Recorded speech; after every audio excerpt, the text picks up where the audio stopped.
Hello student, नमस्कार। एक बार फिर आप सभी प्यारे विद्यार्थियों का विजय एजुकेशन के इस ऑनलाइन प्लेटफॉर्म पे हार्दिक स्वागत। मोस्ट वेलकम है सभी प्यारे स्टूडेंट्स का। आई होप आप सभी प्यारे बच्चों की पढ़ाई बहुत अच्छे से चल रही होगी। लैब असिस्टेंट की आप लोगों ने सारे के सारे बच्चों जो प्रीवियस ईयर क्वेश्चन के वीडियो है आप लोगों ने देख लिए होंगे। तो आज अपन लोग इस पर्टिकुलर क्लास में डिस्कस करने वाले हैं लैब असिस्टेंट वैकेंसी 2016 का केमिस्ट्री का पेपर सॉल्यूशन पार्ट 2। पार्ट 1 में अपन लोगों ने बहुत अच्छे अच्छे क्वेश्चन 15 से 16 क्वेश्चन जो है डिटेल में एनालिसिस किए थे। बाकी बचे हुए क्वेश्चन, क्योंकि अपन को पता है कि अपने 30 से 35 क्वेश्चन जो है एग्जाम में पूछे जाते हैं, तो बाकी बचे हुए रिमेनिंग क्वेश्चन का आज डिटेल में एनालिसिस इस पर्टिकुलर क्लास में करेंगे। हर एक क्वेश्चन को बच्चों पर बिल्कुल आराम से डिटेल में समझेंगे और ये जानने का प्रयास करेंगे कि एग्जामिनर एक्चुअल में अपन से कितनी डेप्थ तक क्वेश्चन पूछ रहा है।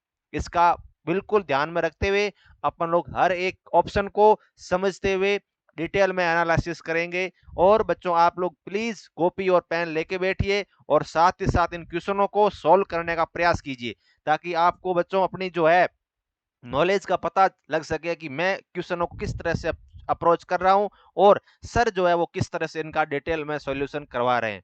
तो ये बच्चों अगर आपको अपना ब्लूप्रिंट पता चल जाता है तो एक कितनी किस डायरेक्शन में अपनी तैयारी हो रही है उसका भी बच्चों एक पर्टिकुलर स्टूडेंट को उसका अच्छे से नॉलेज हो जाता है। तो बच्चों आज की इस क्लास को मैं स्टार्ट करता हूं। ये है बच्चों 2016 का पेपर सॉल्यूशन पार्ट 2। पार्ट 1 को आप लोग पहले देखिए, फिर पार्ट 2 को देखना है और इसको भी बच्चों आपको डिटेल में समझना है ध्यान लगा के। आज इस क्लास को मैं प्यारे स्टूडेंट्स स्टार्ट करता हूं। ये रहा अपना पहला क्वेश्चन जो कि आयोनिक इक्विलिब्रियम से अपन से पूछा गया है। क्या कह रहा है कि the compound whose aqueous solution has lowest pH, कि निम्न में से किस यौगिक के जलीय विलयन की मेरी पीएच न्यूनतम रहेगी। अब प्यारे बच्चों सभी पास अपने ये क्या है सर, ये सभी सर मेरे सॉल्ट दे रखे हैं इसने।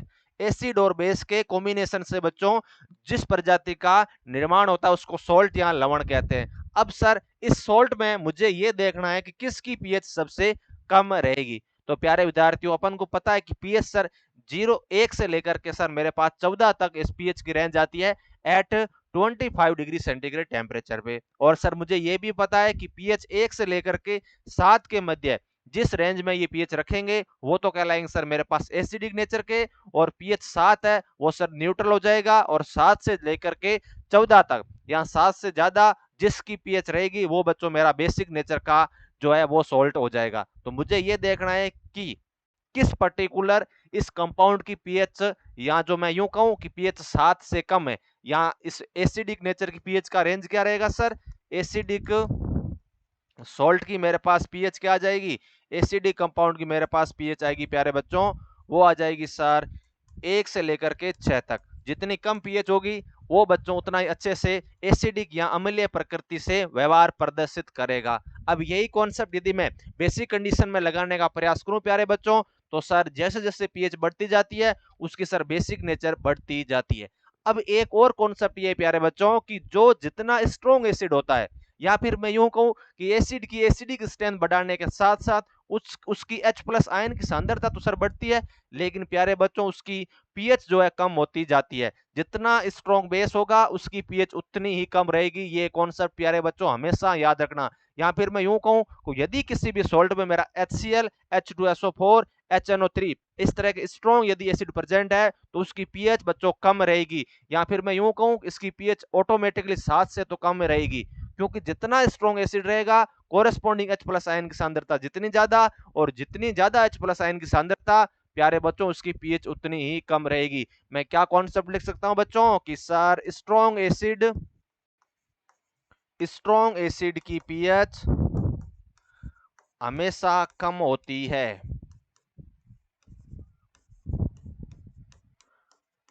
कम होती है, या फिर यूं कह सकता हूं कि स्ट्रेंथ ऑफ एसिड की इंक्रीज होने पे, ठीक, H प्लस आयन की सांद्रता को इंक्रीज करने पे प्यारे बच्चों पीएच जो है वो लगातार मेरी डिक्रीज होती जाती है। ये वाला कॉन्सेप्ट हमेशा याद रखना। तो इस पर्टिकुलर सॉल्ट में से स्ट्रॉन्ग एसिड किसके मध्य बना हुआ है सर, स्ट्रॉन्ग एसिड यहाँ प्रेजेंट है। ये मेरा सॉल्ट सर कहीं ना कहीं NH4OH से और सर HCl से मिलकर बना हुआ होता है। ये है प्यारे बच्चों मेरे पास वीक बेस है सर, और HCl जो है स्टूडेंट्स वो सर स्ट्रॉन्ग एसिड है मेरे पास, और ये स्ट्रॉन्ग एसिड होने की वजह से ये इसकी पीएच जो है वो सर मेरी 7 से कम आ जाएगी। ये पीएच बच्चों हमेशा और हमेशा 7 से कम होगी। इस बात को सबसे पहले मैंने सोल्ट देखा तो यहाँ पर कौन सा सर NaOH और HNO3 से मिलकर बना होता है, दोनों स्ट्रॉन्ग स्ट्रॉन्ग है तो पीएच 7 से बराबर हो जाएगी। यहाँ पर प्यारे बच्चों मेरे पास NaOH है और H3PO3 है, तो सर NaOH मेरा स्ट्रॉन्ग बेस है और जिसमें स्ट्रॉन्ग बेस अवेलेबल है उसकी पीएच हमेशा 7 से ज्यादा रहती है। और यहाँ पर मुझे पता है NH4OH तो वीक बेस है और ये वाला स्ट्रॉन्ग एसिड है, तो स्ट्रॉन्ग एसिड की पीएच हमेशा बच्चों 7 से कम रहेगी। और नीचे वाला मेरे पास है सर K2SO4 है, तो इसमें एक KOH है और दूसरा H2SO4 है, तो बच्चों इसकी पीएच 7 के बराबर रहेगी। 7 से कम इनमें से किसी की भी नहीं है, सबकी यहाँ तो 7 है या 7 से ज्यादा है। लेकिन NH4Cl को जब मैंने तोड़ा तो उसमें एक NH4OH था, या फिर मैं यूं कहूं अमोनियम हाइड्रोक्साइड और सर HCl था। HCl इसमें स्ट्रॉन्ग एसिड है प्यारे बच्चों, और स्ट्रॉन्ग एसिड होने की वजह से उसकी पीएच हमेशा 7 से कम रहेगी और रिजल्टेंट सॉल्यूशन जो है एसिडिक कहलाएगा। और यही अपन से पूछा है कि किसकी पीएच सबसे न्यूनतम रहेगी, तो न्यूनतम बच्चों एसिडिक नेचर की रहेगी। ठीक, ओके सर, कहीं कोई समस्या नहीं है। इसीलिए प्यारे बच्चों इसका जो अपना आंसर होगा स्टूडेंट्स वो आ जाएगा सर ये वाला थर्ड ऑप्शन एब्सोल्युटली करेक्ट है, कहीं कोई समस्या नहीं है। अब बच्चों अपन लोग नेक्स्ट क्वेश्चन की तरफ बढ़ते हैं। बहुत शानदार क्वेश्चन है कि the solubility of potassium sulphate का, पोटेशियम फॉस्फेट का, ये बच्चों मेरे पास कैल्शियम फॉस्फेट का, सॉरी कैल्शियम फॉस्फेट का ये जो सॉल्ट दे रखा है इन वाटर इज x मोल पर लीटर, कि इसकी सोल्युबिलिटी वाटर में प्यारे बच्चों x मोल पर लीटर है। इट्स सोल्युबिलिटी प्रोडक्ट इज, कि इसका सोल्युबिलिटी प्रोडक्ट क्या होगा। ये पर्टिकुलर सॉल्ट है, इसकी विलेयता है मोल पर लीटर, और इसकी विलेयता गुणनफल क्या होगा ये अपन को प्यारे बच्चों पता लगाना है। अब सर एक्चुअल में है क्या सोल्युबिलिटी और सोल्युबिलिटी प्रोडक्ट, इसको इस तरह से प्यारे बच्चों समझते हैं। मान लीजिए कि मेरे पास कोई एक सॉल्ट है, ये है सर AX है और सर BY है, कोई सॉल्ट था, और ये सॉल्ट किस में टूटेगा सर, ये सॉल्ट मुझे पता है कि A के ऊपर सर प्लस का चार्ज आएगा और प्यारे बच्चों B के ऊपर माइनस का चार्ज आएगा। अब ये आएगा कितना सर, आएगा इसके ऊपर ये Y का आ जाएगा, ये आ जाएगा X। अब A कितने सर, A है X, तो इस तरह से X आ जाएगा, और B कितने सर Y आ जाएगा। क्योंकि अपन को पता है, इसको मैं एग्जांपल लेने का प्रयास करूं प्यारे बच्चों, तो ये अपने पास सर एग्जांपल NaCl किससे मिलकर बना होता है सर, एक तो होता है मेरे पास Na प्लस, दूसरा होता है सर Cl माइनस। तो यहाँ पर बच्चों इसके ऊपर चार्ज प्लस का है, इसके ऊपर चार्ज माइनस का है, लेकिन यहाँ पर बच्चों एक है, इसलिए बच्चों चार्ज का प्लस का 1 होगा और यहाँ पर माइनस का 1 रहेगा। यही कॉन्सेप्ट बने यदि मैं यहाँ पर लगाने का प्रयास करूं तो यहाँ पर आ जाएगा Y प्लस का और यहाँ पर आ जाएगा माइनस का X आ जाएगा। अब इसकी सोल्युबिलिटी मान लीजिए S है, इसकी कुछ नहीं रहेगी, इसकी कुछ नहीं रहेगी, यहाँ पर पूर्णतः टूट जाएगा और इसकी S आ जाएगी, इधर भी बच्चों S आ जाएगी। यहाँ पर ये कितने है सर, X सोल्युबिलिटी आ जाएगी यहाँ पे, और यहाँ पर आ जाएगी Y सोल्युबिलिटी। इस तरह से ये बच्चों डिसोसिएट होता है। अब सर KSP निकालिए, KSP को क्या कहता हूं मैं सर, KSP है मेरे पास सोल्युबिलिटी प्रोडक्ट। ये है बच्चों क्या है सर, ये है मेरे पास सोल्युबिलिटी प्रोडक्ट गुणनफल है। क्या कहते हैं sir, constant of solubility product का। यही तो मुझे पता है कि सोल्युबिलिटी प्रोडक्ट मतलब KSP हो जाएगा, इसको मैं कहता हूं सोल्युबिलिटी प्रोडक्ट, विलेयता गुणनफल। ठीक है, ओके सर। और S क्या आता है सर, S आता है अपने पास प्यारे बच्चों सोल्युबिलिटी। ये अलग अलग तरह मैंने आप लोगों को इसको समझा दिया है कौन सी टर्मिनोलॉजी का मतलब क्या है। ठीक, ओके सर। अब प्यारे बच्चों इसको अपन लोग समझते हैं कि एक्चुअल में ये है क्या, इसको निकाला कैसे जाता है उसको डिटेल में यहां पर समझते हैं।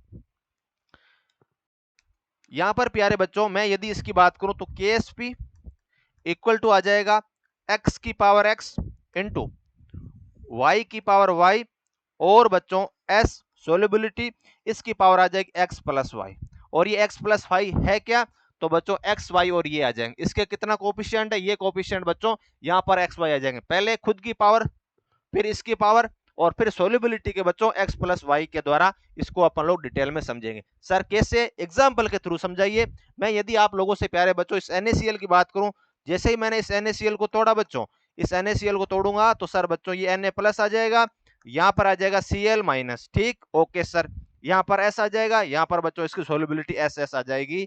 तो यहाँ पर यदि मैं एक्स की बात करूं तो सर यहां पर मुझे पता है कि ये कोई एक सोल्ट है, ए एक्स है और प्यारे बच्चों बी वाई है।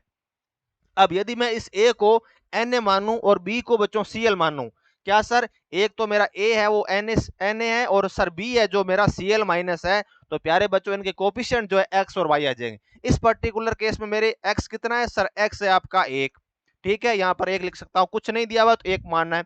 Cl में कितना है सर, Cl में बच्चों वाई जो है वो एक है। तो ये वाला कॉन्सेप्ट यदि मैं यहाँ पर अप्लाई करने का प्रयास करूं प्यारो बच्चों, तो 4NaCl इक्वल टू, तो केएसपी आ जाएगा स्टूडेंट्स इक्वल टू 1 की पावर 1 और सर 1 की पावर 1 और यहां पर है प्यारे बच्चों एस की पावर 1 प्लस 1 आ जाएगा। तो ये स्टूडेंट्स यहां पर आ जाएगा केएसपी इक्वल टू 1 की पावर 1, 1 की पावर 1 मेरे पास कितना है सर, एक आ जाएगा और एस को बच्चों मैं 2 लिख सकता हूं। तो यहां पर प्यारे बच्चों मेरे पास जो वैल्यू आई है सर, वो वैल्यू क्या आई है sir, KSP equal to S square, मेरे पास ये वाली वैल्यू जो है वो नजर आ गई है। ये किसका एग्जाम्पल था सर, ये मैंने NaCl को लेकर के आप प्यारे बच्चों को इसको अच्छे से समझा दिया है। अब मैं दूसरा एग्जाम्पल यदि आप लोगों से डिस्कशन करने का प्रयास करूं प्यारे बच्चों, तो मैं लेता हूं कैल्शियम क्लोराइड, ये वाला ले लिया।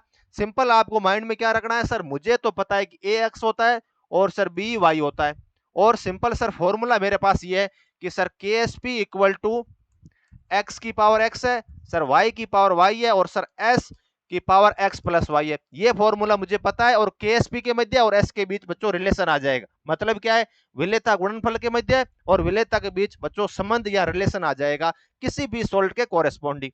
तो यहाँ पर ए क्या है सर, कैल्शियम है और सर बी है मेरा Cl माइनस। अब की बार एक्स की वैल्यू क्या है सर, यहाँ पर भी बच्चों एक्स एक है, वाई कितना है बच्चों सर, वाई मेरा ये रहा, अब की बार वाई बच्चों 2 है, ये वाई है और यहाँ पर ये एक्स है। अब ये वाला मैं वैल्यू यहां पर पुटअप करता हूं, किसके लिए सर, 4 आ जाएगा बच्चों कैल्शियम क्लोराइड के लिए। इसको इस तरह से लिखेंगे अपन, 1 की पावर 1 सर, 2 की पावर 2 और प्यारे बच्चों सोल्युबिलिटी की मेरी पावर आ जाएगी 1 प्लस 2 आ जाएगा। ये आ जाएगा प्यारे बच्चों 4s की पावर 3 आ जाएगा इक्वल टू KSP।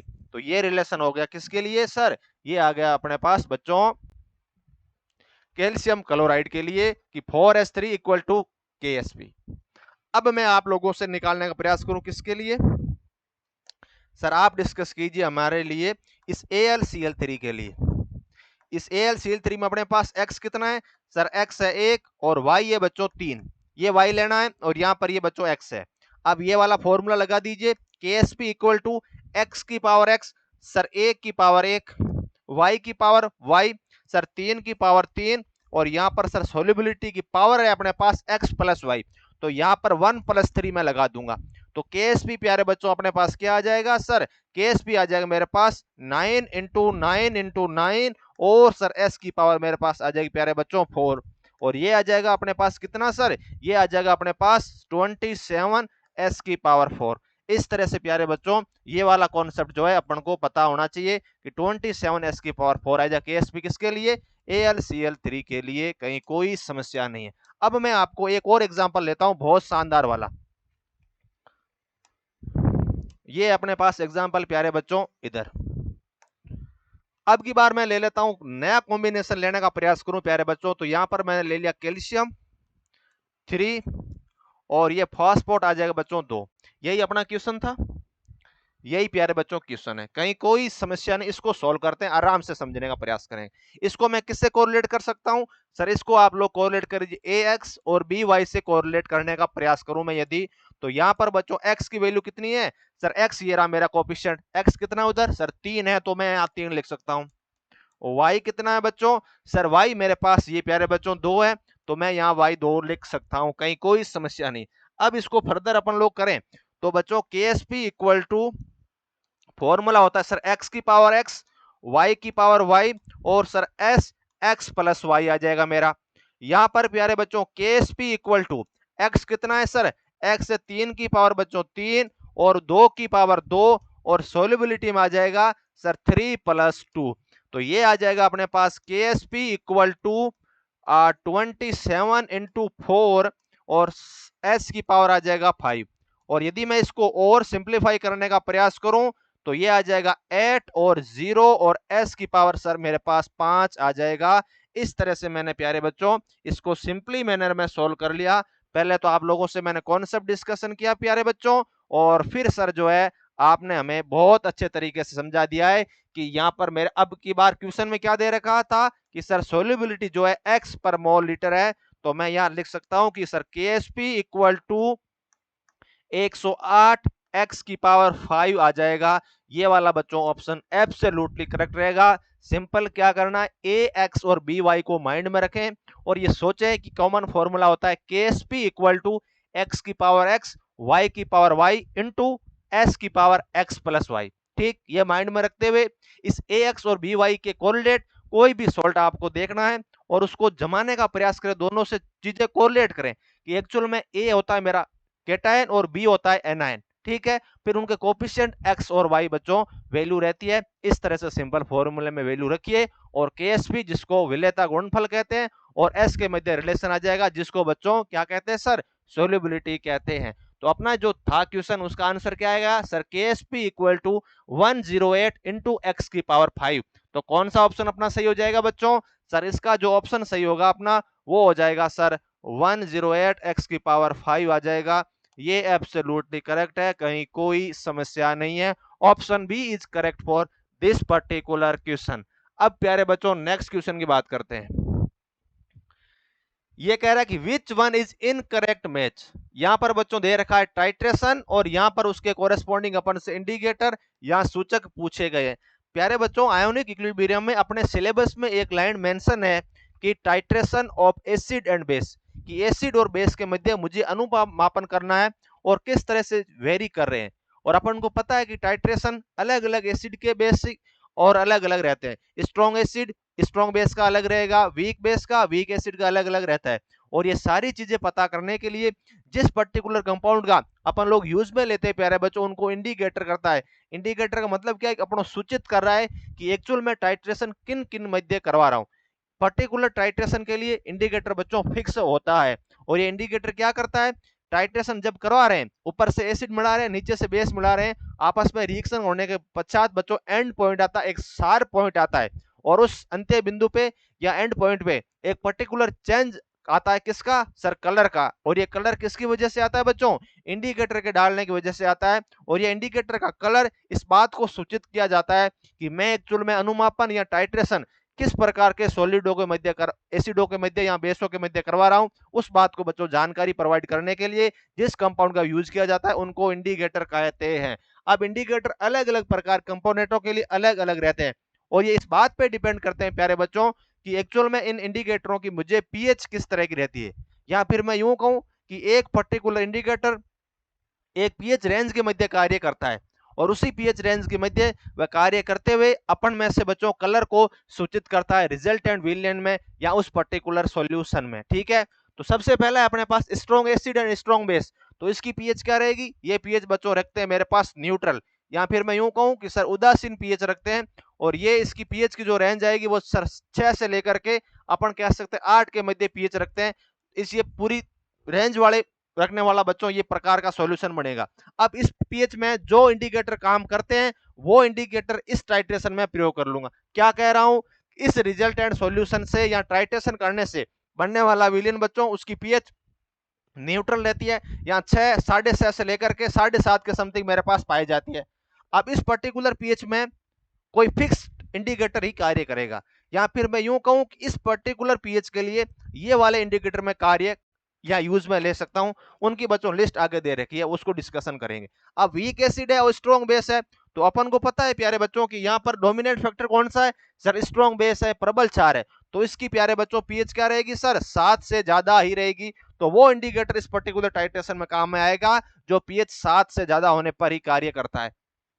इसकी बात करूं तो मैं सर इसके लिए पीएच अपने पास डोमिनेंट फैक्टर कौन सा है सर, एसिड या अम्ल मेरा डोमिनेंट फैक्टर है, तो इसकी पीएच बच्चों 7 से कम हो जाएगी और वो इंडिकेटर काम में करेगा जिसकी पीएच 7 से कम होती है।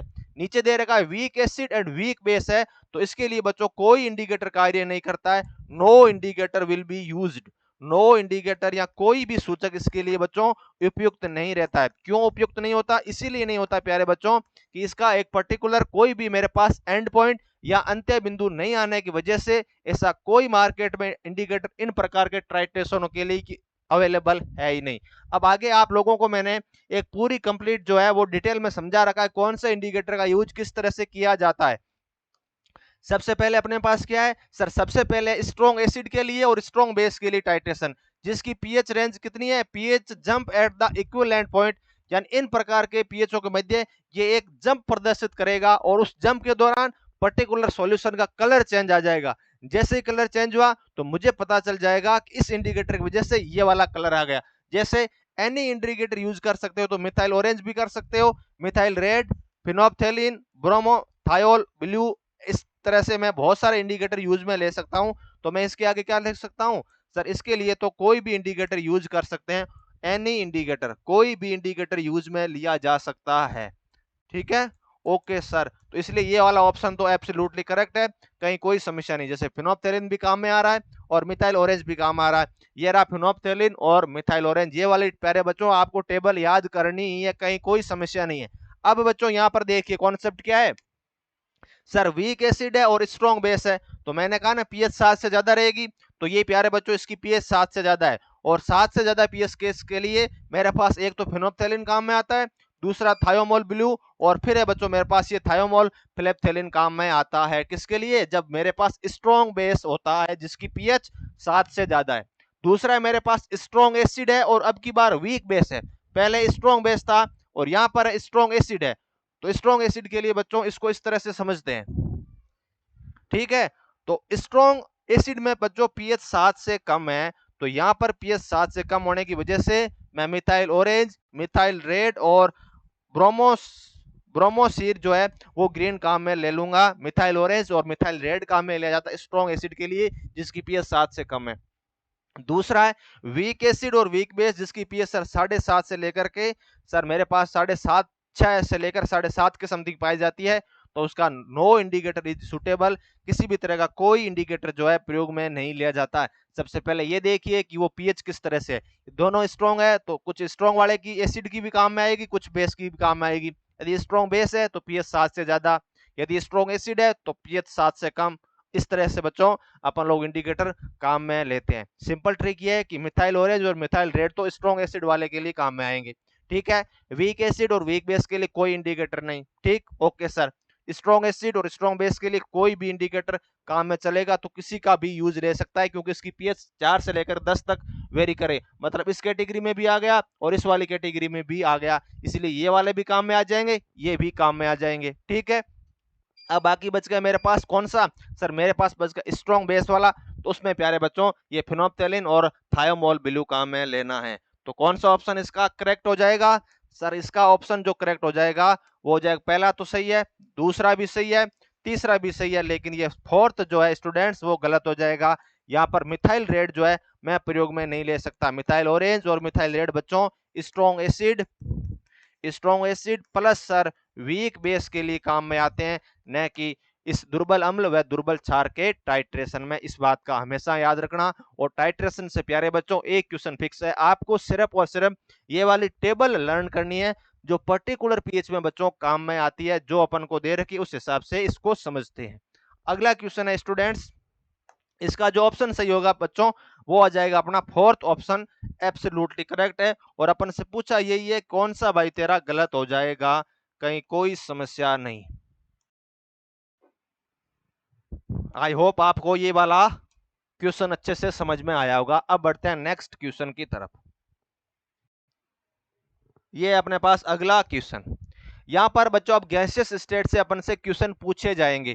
Critical temperature of gas depends upon the magnitude of the internal intermolecular forces following are the critical temperatures of some gases, कि किसी गैस का क्रांतिक ताप उसके अणुओं के बीच कार्य करने वाले अंतर आणविक बल की मात्रा पर निर्भर करता है, और कुछ गैसों के क्रांतिक ताप नीचे दर्शाए गए हैं। और आपको यह बताना है कि what would be the order of tendency of liquefaction of gases, कि इन गैसों के द्रवीकरण की प्रवृत्ति का क्रम क्या होगा।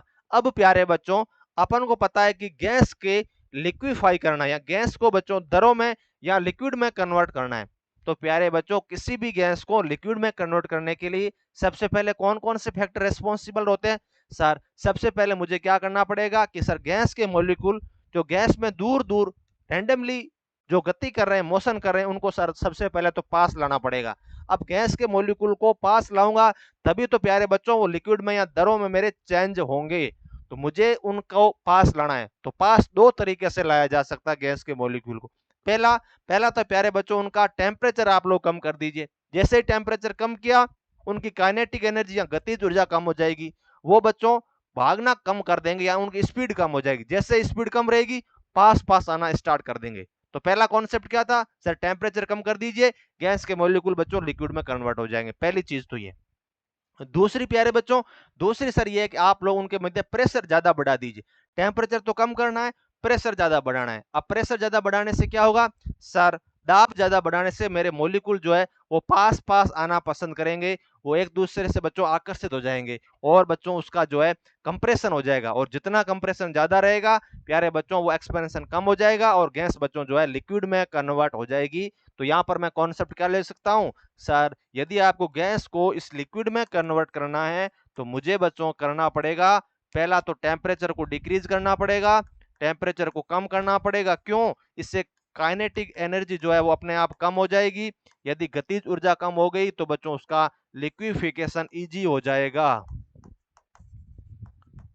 लिक्विफिकेशन बच्चों बढ़ जाएगा। ठीक है, पहला कॉन्सेप्ट तो ये। दूसरा होता है प्यारे बच्चों अपने पास सर, यहां पर मैं प्रेशर को बढ़ा देता हूं, तो प्रेशर को बढ़ाने से गैसें के मॉलिक्यूल कंप्रेस्ड हो जाएंगे और जब वो एक बार कंप्रेस्ड हो गए प्यारे बच्चों तो वो लिक्विड में मेरा कन्वर्ट हो जाएंगे। ठीक है, ओके सर, ये बात तो बच्चों आपको जनरली पता होनी चाहिए, चाहे किसी भी प्रकार के आप प्रिपरेशन कर रहे हो, ये वाला कॉन्सेप्ट तो आपको आना ही चाहिए, बहुत इंसेंशियल है। अब बच्चों एक्चुअल में लिक्विफाई जो है वो आइडियल गैस को नहीं करते हैं, अपन लोग रियल गैस को या वास्तविक गैस को लिक्विफाई करना होता है। या फिर मैं यूं कहूं, liquefy only and only real gas के लिए या वंडरवाल गैस के लिए ही कॉन्सेप्ट अप्लाई होता है। आइडियल गैस को कभी भी लिक्विफाई या द्रवीकरण नहीं किया जा सकता। सर क्यों नहीं किया जा सकता है? इसीलिए नहीं किया जा सकता प्यारे बच्चों क्योंकि उन मॉलिक्यूलों के मध्य न तो बच्चों अट्रैक्शन पाया जाता है और न ही रिपल्सन पाया जाता है। या फिर मैं यूं कहूं कि वो आपस में किसी भी तरह की कोई भी इंटरेक्शन नहीं दर्शाते हैं, मॉलिक्यूल इंडिपेंडेंटली घूमते रहते हैं। अब जो इंडिपेंडेंटली घूम रहे हैं या उनके मध्य किसी भी तरह कोई आकर्षण बल नहीं है, तो उनको बच्चों द्रवीकृत नहीं किया जा सकता। अब यही कॉन्सेप्ट यदि मैं रियल गैस की या वंडरवॉल गैस की बात करूं तो उनके मध्य बच्चों फोर्स ऑफ अट्रैक्शन या फोर्स ऑफ रिपल्सन रहता है। और यहाँ पर जिस इसने टर्म का यूज किया वो इंटरमोलिकुलर फोर्स ऑफ अट्रैक्शन, किसका जिक्र किया है सर? ए का जिक्र किया है। और ए की वैल्यू बच्चों जितना ज्यादा रहेगी, या फिर मैं यूं कहूं इंटरमोलिकुलर फोर्स ऑफ अट्रैक्शन, उनके मध्य का आकर्षण बल जितना ज्यादा रहेगा, मॉलिक्यूल पास पास आएंगे और जितने जल्दी पास आएंगे उनका द्रवीकरण करना उतना ही आसान हो जाएगा। और ये मैं कॉन्सेप्ट आप लोगों से इस तरह से डिस्कशन कर रहा हूं कि सर ए की वैल्यू, इस ए की वैल्यू को इंक्रीज करने पर क्या होता है सर? ये होता है प्यारे बच्चों अपने पास इंटरमोलिकुलर फोर्स ऑफ अट्रैक्शन रहता है। ए को इंक्रीज करने पे क्या होगा सर? ए को इंक्रीज करने पे प्यारे बच्चों लिक्विफिकेशन मेरा आसान हो जाएगा। ठीक है, इस तरह से ये वाला कॉन्सेप्ट अपन को पता होना ही चाहिए। अब अगला कॉन्सेप्ट क्या है? क्रांतिक टेम्परेचर से रिलेटेड या क्रांतिक ताप से रिलेटेड कौन सा कॉन्सेप्ट, उसको अभी समझते हैं। यदि मैं बात करूं प्यारे बच्चों तो क्रिटिकल टेम्परेचर कॉन्सेप्ट लिखते हैं कि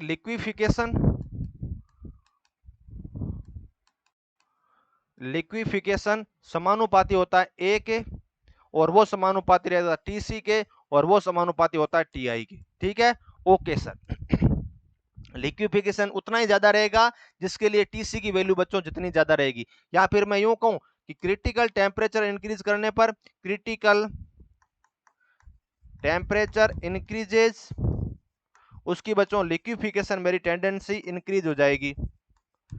लिक्विफिकेशन टेंडेंसी क्या हो जाएगी सर? इंक्रीज हो जाएगी, कहीं कोई समस्या नहीं है। ठीक है, लिक्विफिकेशन लिक्विफिकेशन टेंडेंसी उतनी इंक्रीज हो जाएगी जिसका जितना ज्यादा क्रिटिकल टेम्परेचर, जितना ज्यादा टीसी, उसका बच्चों लिक्विफाई करने की टेंडेंसी उतनी ज्यादा हो जाएगी। ये इसलिए होता है क्योंकि सर मुझे पता है कि इस टीसी के फॉर्मूले में प्यारे बच्चों, इस टीसी का फॉर्मूला होता है सर 2a एट ए अपॉन 27 RB, क्योंकि अपन को पता है कि सर टीसी समानुपाती होता है ए के, और जिसका जितना ज्यादा ए होगा उसका उतना ही ज्यादा टीसी रहेगा, और जितना ज्यादा टीसी उसका लिक्विफाई करने की टेंडेंसी उतनी ही ज्यादा रहती है। ये वाला कॉन्सेप्ट आपको याद में रखना है।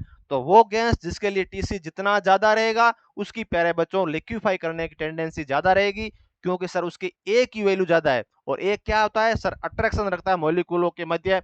जितने ज्यादा अट्रैक्शन रहेगा मॉलिक्यूल उतनी फास्टली से पास पास आएंगे, और प्यारे बच्चों उसका द्रवीकरण उतना ही आसान रहेगा। तो सबसे ज्यादा टीसी के लिए क्या मैं लिख सकता हूं कि लिक्विडीकरण की टेंडेंसी समानुपाती होती है क्रांतिक तापमान के या टीसी के। तो सबसे ज्यादा टीसी किसका है सर, सबसे ज्यादा टीसी है मेरे पास NH3 का।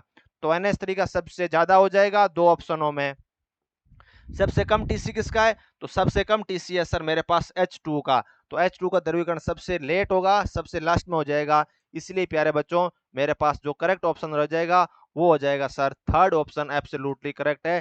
जितना ज्यादा आज के बाद आप लोगों से कोई भी क्वेश्चन पूछे क्रिटिकल टेम्परेचर के कोरेस्पॉन्डिंग या उसका लिक्विफाई का ऑर्डर पूछ ले, तो प्यारे बच्चों एक बात हमेशा याद रखना, जितना ज्यादा क्रिटिकल टेम्परेचर या जितना ज्यादा क्रांतिक ताप उनकी बच्चों ए की वैल्यू या force of attraction in between the molecule उतना ही ज्यादा रहेगा, और जितनी ज्यादा ये वैल्यू उतना ही बच्चों द्रवीकरण आसान रहेगा। और यही सेम कॉन्सेप्ट प्यारे बच्चों इन्वर्जन टेम्परेचर या फिर मैं यूं कहूं इन्वर्जन तापमान के लिए भी ये वाला कॉन्सेप्ट फॉलो रहता है, क्योंकि इन्वर्जन टेम्परेचर का फॉर्मूला जो होता है 2A/R भी होता है, और TI भी बच्चों ए के समानुपाती होने के कारण उसका द्रवीकरण उतना ही आसानी से किया जाएगा। इसीलिए बच्चों थर्ड ऑप्शन जो है वो मेरा एब्सोल्युटली करेक्ट है।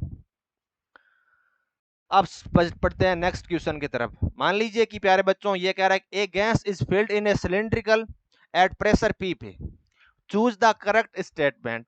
कि एक दाब P पर सिलेंडर में एक गैस भरी हुई है, निम्न में से कौन सा कथन सत्य है, या फिर अपन को करेक्ट स्टेटमेंट चुनना है। अब प्यारे बच्चों ये क्वेश्चन आपसे पूछा गया गैसियस लॉ से। अपने पास गैस को समझने के लिए कि गैस के बच्चों जो अपने पास वेरिएबल रहते हैं सर, एक टेम्परेचर रहता है, एक प्रेशर है, एक सर मेरे पास वॉल्यूम, और दूसरा होता है बच्चों नंबर ऑफ मोल।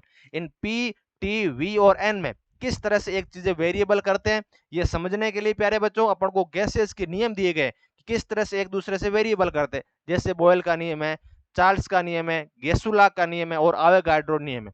और इन नियमों में हमेशा बच्चों दो वेरिएबल क्वांटिटी जो है उनके मध्य में संबंध स्थापित करता हूं, और दूसरी दो क्वांटिटी जो है वो हमेशा नियत या कांस्टेंट रहती है। फॉर एग्जांपल बॉयल के नियम में प्यारे बच्चों वॉल्यूम और किसके मध्य संबंध होता है सर, प्रेशर के मध्य संबंध रहता है, और टेम्परेचर और नंबर ऑफ मोल क्वांटिटी प्यारे बच्चों हमेशा नियत या कांस्टेंट रहती है। वेरिएबल कौन कौन हो रहे हैं, परिवर्तन कौन कौन हो रहे हैं सर, प्रेशर और वॉल्यूम या दाब और आयतन मेरे चेंज हो रहे हैं। और नियत क्या है सर, नियत है यहाँ पर तापमान, और प्यारे बच्चों ये number of mole of gases species N मेरी नियत रहती है। अब क्या था सर, यहाँ पर प्यारे बच्चों सबसे पहले स्थिर आयतन है, कौन सा है सर, वॉल्यूम जो है प्यारे बच्चों मेरा कांस्टेंट है। और जब वॉल्यूम कांस्टेंट है प्यारे बच्चों, तो एट कांस्टेंट वॉल्यूम पे प्रेशर समानुपाती होता है किसके सर, टेम्परेचर के समानुपाती होता है। कांस्टेंट क्या कहा इसने सर, कांस्टेंट रखा इसने वॉल्यूम और number of mole of species, gases species के मोल कांस्टेंट रखे हैं, और बच्चों वॉल्यूम इसने मेरा जो है वो नियत रखा है। और जब ये वाली कंडीशन में लगाता हूं तो सर प्रेशर समानुपाती रहता है प्यारे बच्चों किसके सर, टेम्परेचर के समानुपाती होता है। यही कौन सा नियम था, गेसुलाक का नियम कहलाता है। और इसने क्या किया है, इसने ये किया है कि सर केल्विन तापमान को मैंने तिगुना कर दिया है, तो सर दाब 3P हो जाता है। ये बिल्कुल सही बात है कि प्रेशर इक्वल टू KT होता है। जो मेरा दाब होता है प्यारे बच्चों वो समानुपाती रहता है किसके सर, टेम्परेचर के या इस तापमान के। जितना ज्यादा मैं टेम्परेचर बढ़ाऊंगा प्रेशर उतने ही उसी प्रोपोर्शन में बच्चों बढ़ जाएगा, क्योंकि अपन को पता है कि इस प्रेशर का और टेम्परेचर का जो मेरा रेशियो है वो हमेशा नियत रहना चाहिए, उसमें किसी भी तरह का कोई चेंज नहीं आना चाहिए। यदि तूने तापमान 3 गुना किया है तो बच्चों प्रेशर भी मेरा 3 गुना हो जाएगा, कहीं कोई समस्या नहीं है। ये गेसुलाक के नियम के अनुसार बिल्कुल करेक्ट स्टेटमेंट है, कहीं कोई समस्या नहीं है। अब दूसरा स्टेटमेंट यह है कि स्तर आयतन पे एवं तापमान पर गैस की मात्रा को 1/3 करने पर दाब P/3 हो जाता है। अब की बार इसने बच्चों रिलेशन अपन से पूछा है, वो पूछा है स्टूडेंट्स याद रखना कौन सा नियम लगाया इसने, आवोगाद्रो का नियम अपन से पूछा है। इस आवोगाद्रो नियम में प्यारे बच्चों अपन लोग ये कहते हैं आवोगाद्रो का नियम और इस अवोगाद्रो के नियम में प्यारे बच्चों प्रेशर समानुपाती होता है नंबर ऑफ मोल के। कांस्टेंट क्या है? टेम्परेचर। एंड प्यारे बच्चों वॉल्यूम जो है मेरा कांस्टेंट है। ठीक सर, ओके बच्चों। और यही सेम कॉन्सेप्ट लगाना है कि सर मेरा प्रेशर जो है वो समानुपाती होता है number of mole of gaseous species के। यहां पर आ जाएगा के और नंबर ऑफ मोल आ जाएगा। जिस तरह से नंबर ऑफ मोल बढ़ाऊंगा प्रेशर भी बढ़ेगा। यदि प्यारे बच्चों मैंने मात्रा को 1/3 कर दिया है, यानी मात्रा n/3 कर दी है, 1/3 हो गया है, तो प्रेशर भी बच्चों 1/3 हो जाएगा, क्योंकि ये एक दूसरे के समानुपाती है। किस पे? स्थिर आयतन पे और तापमान पे अवोगाद्रो का नियम लगाना था, इसलिए ये वाला ऑप्शन भी सही हो जाता। दूसरा क्या कह रहा है कि स्थिर ताप पर आयतन को 45% घटाने पर दाब 1/8p हो जाएगा। अब क्या कॉन्सेप्ट है? सबसे पहले स्थिर ताप है, तो स्थिर ताप पे कौन सा नियम लगाते हैं बच्चों? सर लगाते हैं बोयल का नियम। बोयल का नियम का मैं प्रयोग करता हूं, और ये नियम ये कहता है कि भाई वॉल्यूम व्युत्क्रमानुपाती होता है, प्रेशर व्युत्क्रमानुपाती होता है बच्चों वॉल्यूम के एट कांस्टेंट टेम्परेचर पे और number of molar of gaseous species. कि वॉल्यूम बढ़ाने के साथ प्रेशर मेरा कम हो रहा है। यदि तूने वॉल्यूम को कितना कर दिया सर? डबल कर दिया, तो प्रेशर बच्चों आधा हो जाएगा। और यदि तूने इस वॉल्यूम को आधा कर दिया है तो प्रेशर बच्चों कितना हो जाएगा? सर डबल हो जाएगा। यही तो कॉन्सेप्ट लगा रहा है कि तूने वॉल्यूम जो है 45% कम किया है, मतलब ऑलमोस्ट अपन लोग इसको 50% मान सकते हैं कि भाई तूने वॉल्यूम को 50% कम किया है। अब 50% को मैं यदि आप लोगों को समझाने का प्रयास करूं तो आधा कर दिया मैंने वॉल्यूम। अब वॉल्यूम या आयतन आधा करने पे प्रेशर आधा नहीं रहेगा, प्रेशर डबल हो जाएगा, क्योंकि अब की बार ये समानुपाती नहीं है, व्युत्क्रमानुपाती है। इन सभी में प्यारे बच्चों ये इनवर्सली प्रोपोर्शनल नहीं थे, डायरेक्टली प्रोपोर्शनल थे, एक दूसरे के समानुपाती थे। ठीक है, इसलिए जिस प्रोपोर्शन में मैं उनको कम कर रहा था तो उसी प्रोपोर्शन में सामने वाला भी कम हुआ, जिस प्रोपोर्शन में मैं उसको बढ़ा रहा था उसी प्रोपोर्शन में वो बढ़ा। ठीक है, लेकिन यहां पर केस उल्टा है कि वॉल्यूम को बढ़ाने से, वॉल्यूम को तो यदि बढ़ा रहा है तो प्रेशर कम हो जाएगा। ठीक प्यारे, ओके सर। और वॉल्यूम को तो यदि कम कर रहा है तो प्रेशर बढ़ाएगा। और तूने वॉल्यूम को कम कितना किया सर? मैंने लगभग 45%, या फिर यूं मानू 50%, यहाँ प्यारे बच्चों इसको 50% कम कर दिया है, तो प्रेशर प्यारे बच्चों 2 गुना हो जाएगा या डबल हो जाएगा। तो क्योंकि अगर ये 50% करता कम तो यहाँ पर ये बच्चों 2p हो जाता, तो 45% कम किया है तो बच्चों 1/8p आ जाएगा। इसको बच्चों कैलकुलेशन में आपको उजलना नहीं है, फॉर्मूले वॉर्मूले लगा करके आपके बहुत लेंथी हो जाएगा, सिंपल माइंड लगाना था। और ये वाले दो अगर आ रहे हैं ना तो इस परसेंटेज में आप कंफ्यूज हुए ना, अगर इस ये नहीं भी आ रहा था तो भी आपको उपरोक्त सभी सही करना था, क्योंकि बच्चों जब दो सही है तो ऑटोमेटिकली थर्ड मेरा अपने आप सही हो जाता। इसलिए प्यारे बच्चों इसका जो ऑप्शन होगा वो आ जाएगा अपने पास fourth, all of the above. ठीक, ओके सर, कहीं कोई समस्या नहीं, सिंपल फॉर्मूले याद रखना है, माइंड लगाना, चीजों को रटना नहीं है कि भाई डबल कर रहा है तो आधा होगा या डबल होगा, ये नियम के द्वारा डिसाइड किया जाता है। इसलिए इसका फोर्थ ऑप्शन एब्सोल्युटली करेक्ट है। अगला क्वेश्चन है अपने पास, what are the relative rate of diffusion of these three naturally occurring isotopes of neon, neon 20, neon 21 and neon 22। कि नियोन के तीन समस्थानिक के आपेक्षिक विसरण की दर क्या होगी? अब सबसे पहले यह समझिए कि समस्थानिक रहते क्या है, कि आइसोटॉप्स मेरे पास एक्चुअल में होते क्या है। आइसोटॉप्स या समस्थानिक। अब प्यारे बच्चों अपन को एक चीज पता है कि सर समस्थानिक कोई भी रिप्रेजेंट करते हैं किसी भी के, यदि मैं सिंबल को रिप्रेजेंट करने का प्रयास करूं तो ए, सर जेड और एक्स, ये होता है सर मेरे पास परमाणु संख्या। और यदि परमाणु संख्या यहाँ प्यारे बच्चों जेड तो किसी भी दो एलिमेंटों के लिए यदि समान रहे, ठीक है, और ए बच्चों जो है ये होता है मेरे पास परमाणु द्रव्यमान। परमाणु भार यदि बच्चों मेरे पास अलग अलग रहे, ए तो अलग अलग हो, और प्यारे बच्चों जब मेरे पास ये जेड, या फिर मैं इसको कह सकता हूं परमाणु संख्या, मेरी परमाणु संख्या बराबर है, लेकिन बच्चों जब ए अलग अलग आ जाए तो इस प्रकार के कॉम्बिनेशन को क्या कहते हैं सर? इस प्रकार के कॉम्बिनेशन को आइसोटॉप्स या समस्थानिक कहते हैं। तो कोई भी दो स्पीसीज जिनके लिए परमाणु संख्या या सर जेड की वैल्यू तो बराबर आ जाए, लेकिन ए या परमाणु भार अलग अलग आ जाए, तो उनको प्यारे बच्चों क्या कहते हैं सर, समस्थानिक या आइसोटोप्स कहते हैं। और ये नियम के जो मेरे तीनों जो मोइटी दे रखी है, ये प्यारे बच्चों आइसोटोप्स होते हैं, समस्थानिक है। कैसे इसको समझते हैं यहां से, सबसे पहले मेरे पास नियोन, नियोन 20, नियोन 21 और यहाँ पर है नियोन ये 22। इसके लिए प्यारे बच्चों मेरे जेड की बात करूं तो जेड कितनी आ जाएगी सबके लिए सर, 10 आ जाएगी। इसके लिए भी 10 है, इसके लिए भी 10 है, लेकिन सर इनकी एज जो है वो अलग अलग, इसके लिए 20 है, इसके 21 है, इसकी 22 है। लेकिन सर जेड सबके लिए समान होने के कारण मैं इनको क्या कहूंगा, इनको बच्चों समस्थानिक कहते हैं। तो पहले अपन लोगों ने समस्थानिक को अच्छे से समझा। अब दूसरा कॉन्सेप्ट है सर, एक्चुअल में ये विसरण है क्या, इस विसरण को समझाइए सर। विसरण मुझे समझ में नहीं आया, एक्चुअल में विसरण क्या कहते हैं।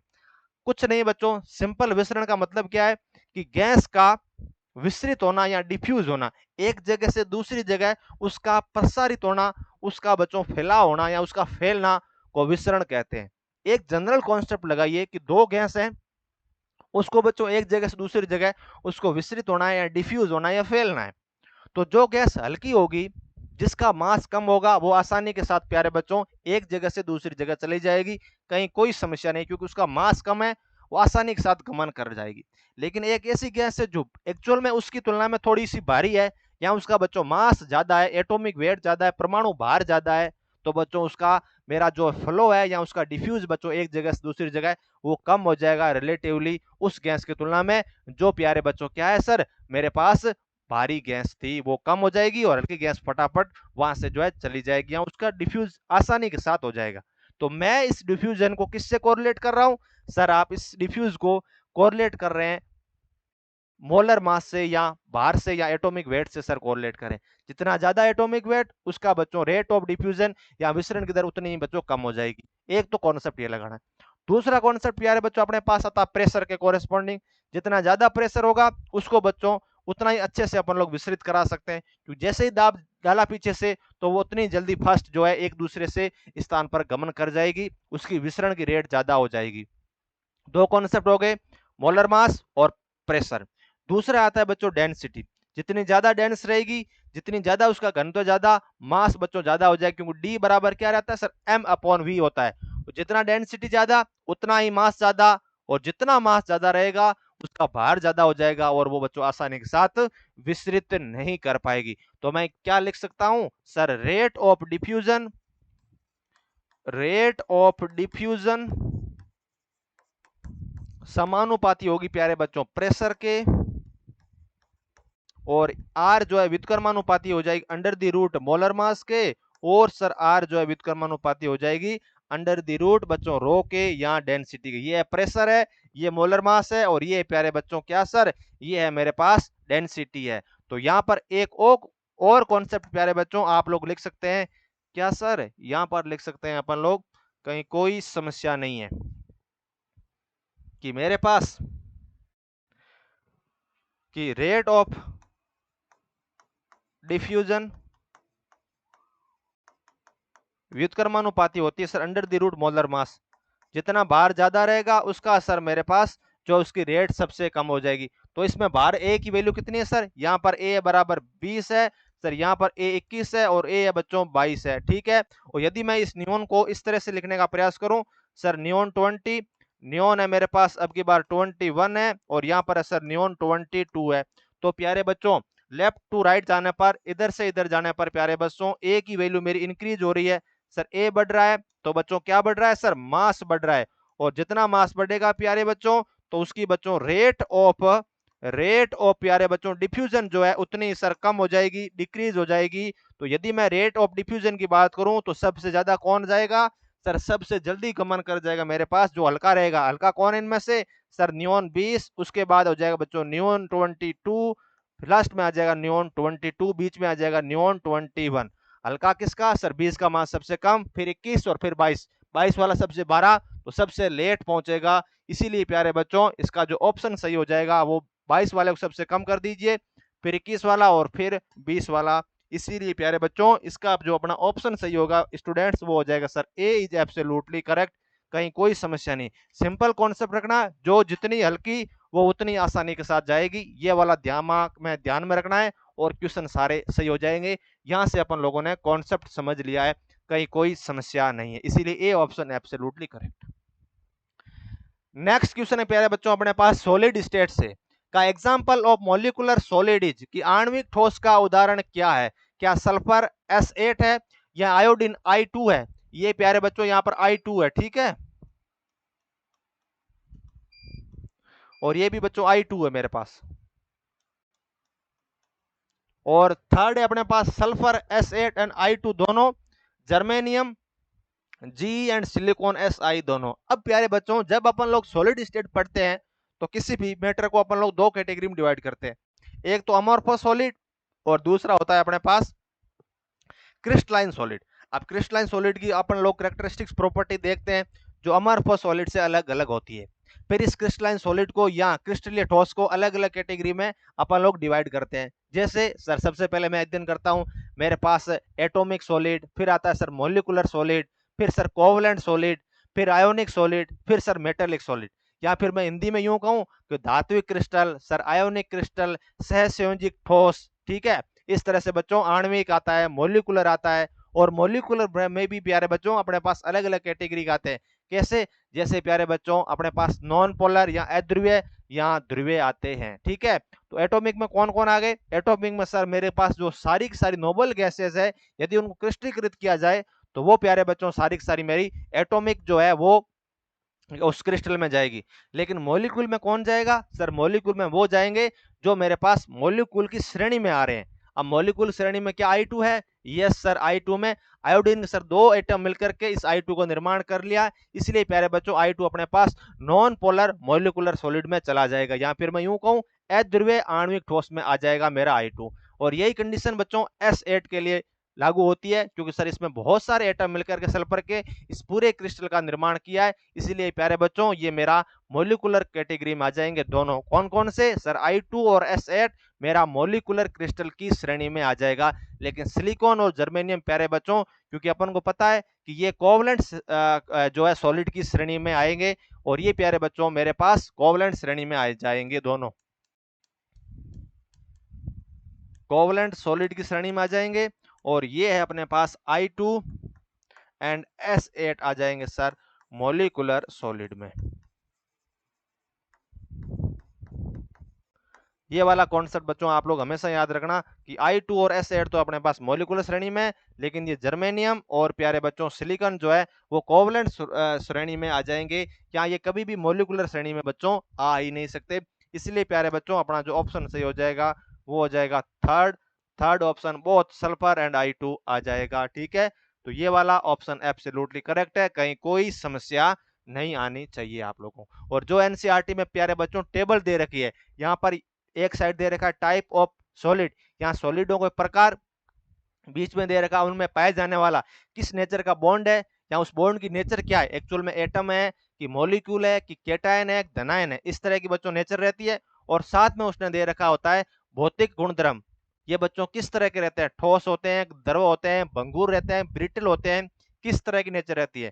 और आगे दिया रहता है इनकी बच्चों कंडक्टिविटी, क्या यह विद्युत के सुचालक होते हैं, कुचालक रहते हैं, या प्यारे बच्चों ये जो है वो गलित अवस्था में तो अलग व्यवहार प्रदर्शित करते हैं, और ठोस अवस्था में या फिर मैं यूं कहूं कि लिक्विड अवस्था में अलग अलग तरह से बिहेवियर प्रदर्शित करते हैं। और आगे दिए होते हैं उनके एग्जाम्पल। तो ये वाली टेबल बच्चों बहुत इंपॉर्टेंट है, क्योंकि अपने सिलेबस में स्पेशली मेंशन है कि टाइप ऑफ सॉलिड या ठोसों के प्रकार।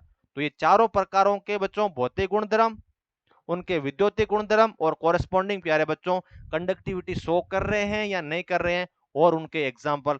ये टेबल आपको बच्चों अच्छे से पता होनी चाहिए, क्योंकि ये क्वेश्चन बच्चों पूछे गए काफी टाइम हो गया, 2016 में पूछा गया था, 18 में इसको नहीं पूछा, नहीं 22 में पूछा है। तो प्यारे बच्चों आपके एग्जाम में आने के इसके चांसेस बहुत ज्यादा बढ़ जाते हैं, तो प्लीज आप इस टेबल को अच्छे से याद करना है।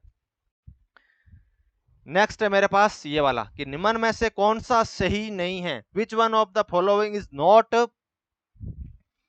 मैच इज नॉट करेक्ट, यहाँ बच्चों सही नहीं है या इनकरेक्ट है। तो ये वाला कॉन्सेप्ट अपन को पता होना है, ठीक। तो यहाँ पर सबसे पहला इसने ऑप्शन दे रखा कि स्लेटी चमकदार ठोस है, ठीक है, किसी एक प्रकार के ठोस की ये फिजिकल और बच्चों कंडक्टिविटी की प्रॉपर्टी बता रहे। यहाँ पर इनकी प्रॉपर्टी है अलग अलग, किस कलर का है, ठोस है, इसका गलनांक या मेल्टिंग पॉइंट क्या है, कि किस टेम्परेचर पे ये ठोस लिक्विड में चेंज हो रहा है, उसका टेम्परेचर है, और साथ ही साथ इसने बताया है कि ये कंडक्टिविटी शो करेगा या नहीं करेगा। या फिर मैं यूं कहूं कि विद्युत का सूचालक है कि कुचालक, उसके बारे में अपन से इंफॉर्मेशन इसने पूछी है कि यहाँ पर ये सलेटी है, चमकदार ठोस है, गलनांक इसका 1495 डिग्री सेंटीग्रेड, ठोस एवं द्रव दोनों अवस्था में विद्युत का चालन करता है। और ये है बच्चों किसकी प्रॉपर्टी, ये कह रहा है कि ये आयोडीन की प्रॉपर्टी है। ठीक है, अब अपन को देखना है कि सही है या नहीं है।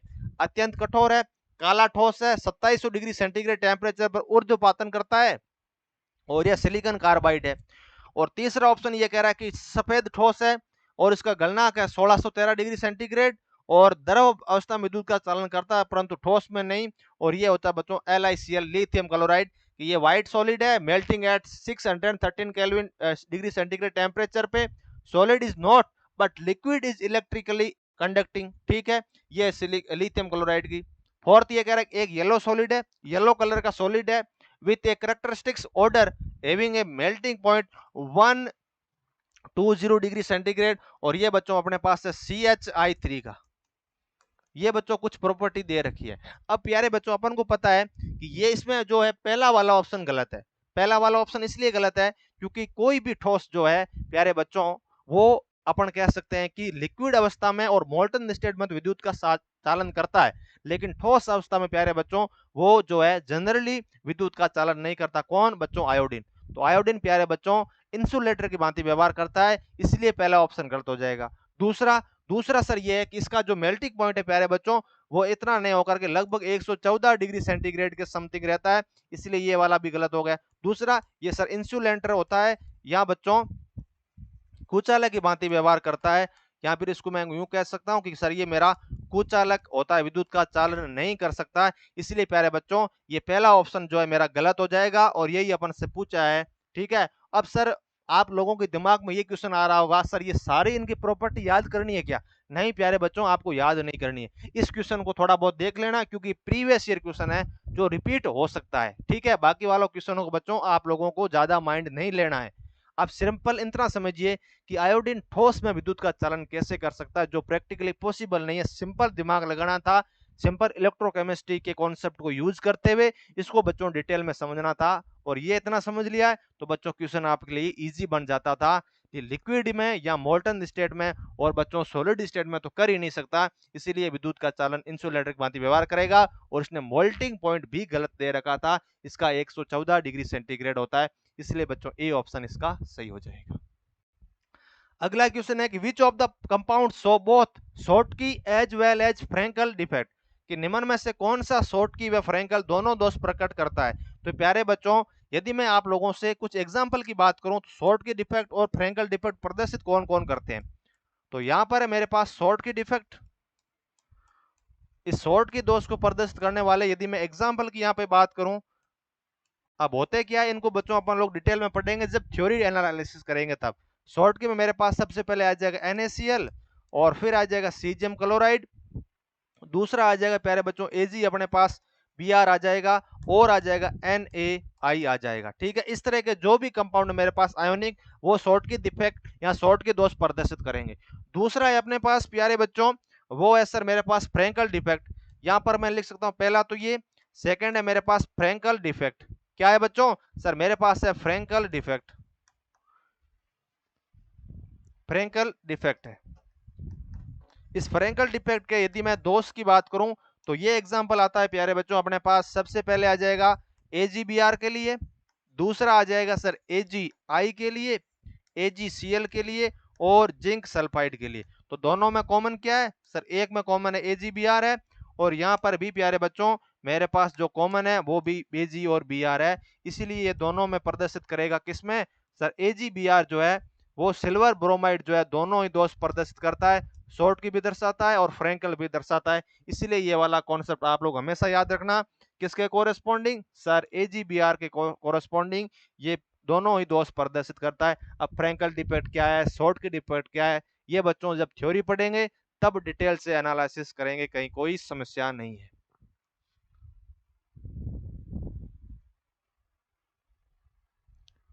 नेक्स्ट क्वेश्चन अपने पास ये रहा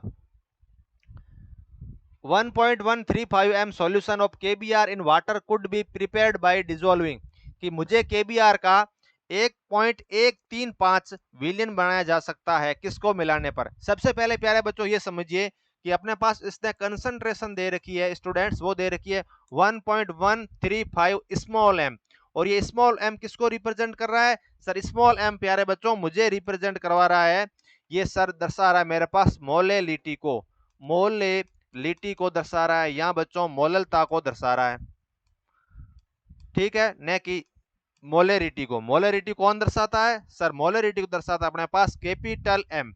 ये कैपिटल एम प्यारे बच्चों मुझे मोलरता को प्रदर्शित करता है, न कि प्यारे बच्चों मोलेलिटी को। और मोलरता क्या है sir? Number of mole of solute या विले के मोल जो कि 1 लीटर विलियन में उपस्थित होते हैं उसको बच्चों मोलरिटी कहते हैं, ठीक है। तो मोलरिटी में कौन सी टर्मिनोलॉजी आ रही है सर? मेरी आयतन या वॉल्यूम आ रही है, ठीक, ओके सर। और मोलेलिटी क्या होती है?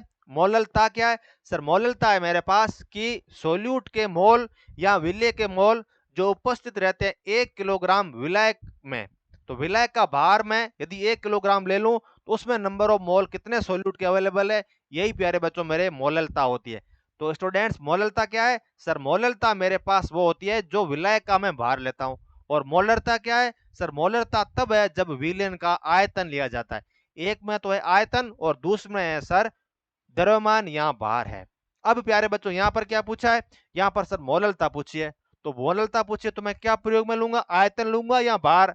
तो सर आप लोग काम में लेंगे भार ना कि आयतन। आयतन तो मोलरिटी में आता है प्यारे बच्चों, मोलरता में आता है, मोललता में नहीं आता। इसलिए पहले तो वो ऑप्शन काट दीजिए जिसमें इसने लीटर दे रखा है, तो लीटर नहीं हो सकता, लीटर नहीं हो सकता, क्योंकि अपन को पता है स्मॉल एम क्या होता है कि sir number of mole of solute upon होता है sir weight of solvent in kilogram. ये होता है सर मेरे पास molality, number of mole of solute upon weight of solvent in kilogram, ठीक है। और यही बात मैं यदि मोलरिटी करता तो सर यहाँ पर आयतन आ जाता किसका? सॉल्यूशन का। इसलिए प्यारे बच्चों ये ऑप्शन नहीं हो सकता और ये ऑप्शन नहीं हो सकता।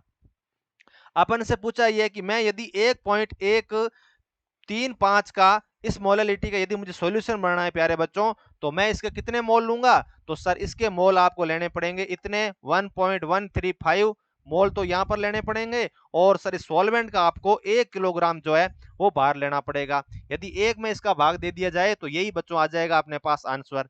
यदि यहाँ पर आपने इसको अलग ले लिया तो बच्चों वो वाला आंसर नहीं आएगा। तो ये वाला ऑप्शन कहाँ पे है उसको देखिए सर, यहाँ तो बचेगा मेरा सी बच गया और बच गया डी, दोनों में से एक हो सकता है, ये तो हो ही नहीं सकता क्योंकि यहाँ पर लीटर यहाँ वॉल्यूम का जिक्र है और वॉल्यूम कभी भी मोलरिटी में नहीं आता क्योंकि यहाँ पर मोलरिटी दे रखी थी। अब ये वाला ऑप्शन है कि 1.135 मोल केबीआर को 500 ग्राम जल में घोलने पर क्या ये मिलेगा? ये नहीं मिलेगा प्यारे बच्चों। अगर ये पर्टिकुलर मैंने कंपोनेंट ले लिया मतलब इसके इतने मोल ले लिए और ये यदि 500 ग्राम मात्रा ले ली प्यारे बच्चों, तो अपन को जो मोलरिटी प्राप्त होगी स्टूडेंट्स वो हो जाएगी सर इसकी जस्ट डबल हो जाएगी। मतलब क्या सर 2.270 जो एम अपन को प्राप्त हो जाएगी। इसीलिए प्यारे बच्चों ये भी नहीं होगा। और ये वाला एब्सोल्युटली करेक्ट है। इसके मोल कितने हैं सर? 1.135 मोल लेना है और उसको प्यारे बच्चों 1 किलोग्राम जल में घोलना है। और इस वाले कॉन्सेप्ट को यदि मैं इस फॉर्मूले में पुटअप करूं इस वाले में तो अपना आंसर यही आएगा। इसीलिए स्टूडेंट्स इसका फोर्थ ऑप्शन जो है वो एब्सोल्युटली करेक्ट हो जाएगा, कहीं कोई समस्या नहीं है। ठीक है, सिंपल मोलरिटी का फॉर्मूला लिखिए। ठीक है, नंबर ऑफ मोल कितने सर? 1.135 तो मेरे मोल है और अपॉन में सर आयतन है मेरे पास कितना बच्चों? सर सॉरी वेट कितना है सोल्यूट सॉल्वेंट का? सर 1 किलोग्राम इसका मेरे पास वेट है, तो ये बच्चों आ जाएगा अपने पास 1.135 स्मॉल एम आ जाएगा। इसीलिए ये फोर्थ ऑप्शन एब्सोल्युटली करेक्ट है, कहीं कोई समस्या नहीं है। सबसे पहले ये देखिए कि एक्चुअल में दिया क्या है, क्या मोलेलिटी थी या मोलरिटी थी? सर मोलेलिटी थी और इसलिए बच्चों ये वाला फॉर्मूला आपको प्रयोग में लेना है। नेक्स्ट क्वेश्चन अपने पास कि choose the correct match of item given in the column first with the type of solution given in the column second, कि कॉलम प्रथम में और कॉलम सेकंड में मुझे कुछ सॉल्यूशन दिए गए हैं, उसको बच्चों अपन को मिलान करना है, कौन सा सही है कौन सा गलत है। अब प्यारे बच्चों अपने सॉल्यूशन वाले चैप्टर में ये बात आसानी के साथ मेंशन है कि टाइप ऑफ विलियन या सॉल्यूशन के प्रकारों के रिगार्डिंग आपसे क्वेश्चन पूछा जाएगा कि बच्चों जो अपने 9 प्रकार के विलियन बनते हैं, सॉल्वेंट को फिक्स करते हुए सोल्यूट को मैंने अलग अलग तरह से ले लिया, तो किस तरह से वेरिएबल होता है, ये वाला कॉन्सेप्ट बच्चों अपन को पता होना ही चाहिए। यदि मैं बात करूं पहले वाले की, सर यहां पर है मेरे पास कार्बोनेटेड वाटर, मतलब क्या है, कार्बोनीकृत जल है। इसका मतलब क्या है कि वाटर में मैंने कार्बन डाइऑक्साइड या CO2 डाली हुई है। यहां पर क्या है सर, यहां पर सर वाटर में या H2O में मैंने सर CO2 मिला दी, तो हुआ क्या है, यहां पर सॉल्वेंट कौन है सर, वाटर मेरा सॉल्वेंट है। या मैं यूं कहूं कि विलायक है मेरा जल, और उसमें डाला गया बच्चों मेरे पास सोल्यूट या विले है सर, गैस है CO2 है। तो ये किसका एग्जाम्पल है सर, ये मेरे पास CO2 इन वाटर है। CO2 बच्चों वाटर में या जल में बच्चों कार्बन डाइऑक्साइड डाली गई है, तो ये किसका एग्जाम्पल हो जाएगा सर, ये एग्जाम्पल हो जाएगा gas in liquid. Gas sir liquid में मेरे पास डाली गई है, ठीक है, ओके सर। दूसरा एग्जाम्पल है गैसोलीन का, तो प्यारे बच्चों ये गैसोलीन एक क्रूड ऑयल की कैटेगरी का आया जाता है। यहाँ पर बच्चों किसी भी लिक्विड में पेट्रोलियम या डीजल की मात्रा अवेलेबल रहती है, तो ये किसका एग्जाम्पल है सर, लिक्विड इन लिक्विड का एग्जाम्पल है। द्रव में द्रव का सॉल्यूशन का एग्जाम्पल माना जाता है, ठीक है। अब जर्मन सिल्वर क्या है सर, जर्मन सिल्वर मेरे पास बच्चों एक एलोई होती है, क्या होती है सर, मिश्र धातु होती है। और ये मिश्र धातु बच्चों 3 प्रकार के सॉलिडों से मिलकर बनी रहती है।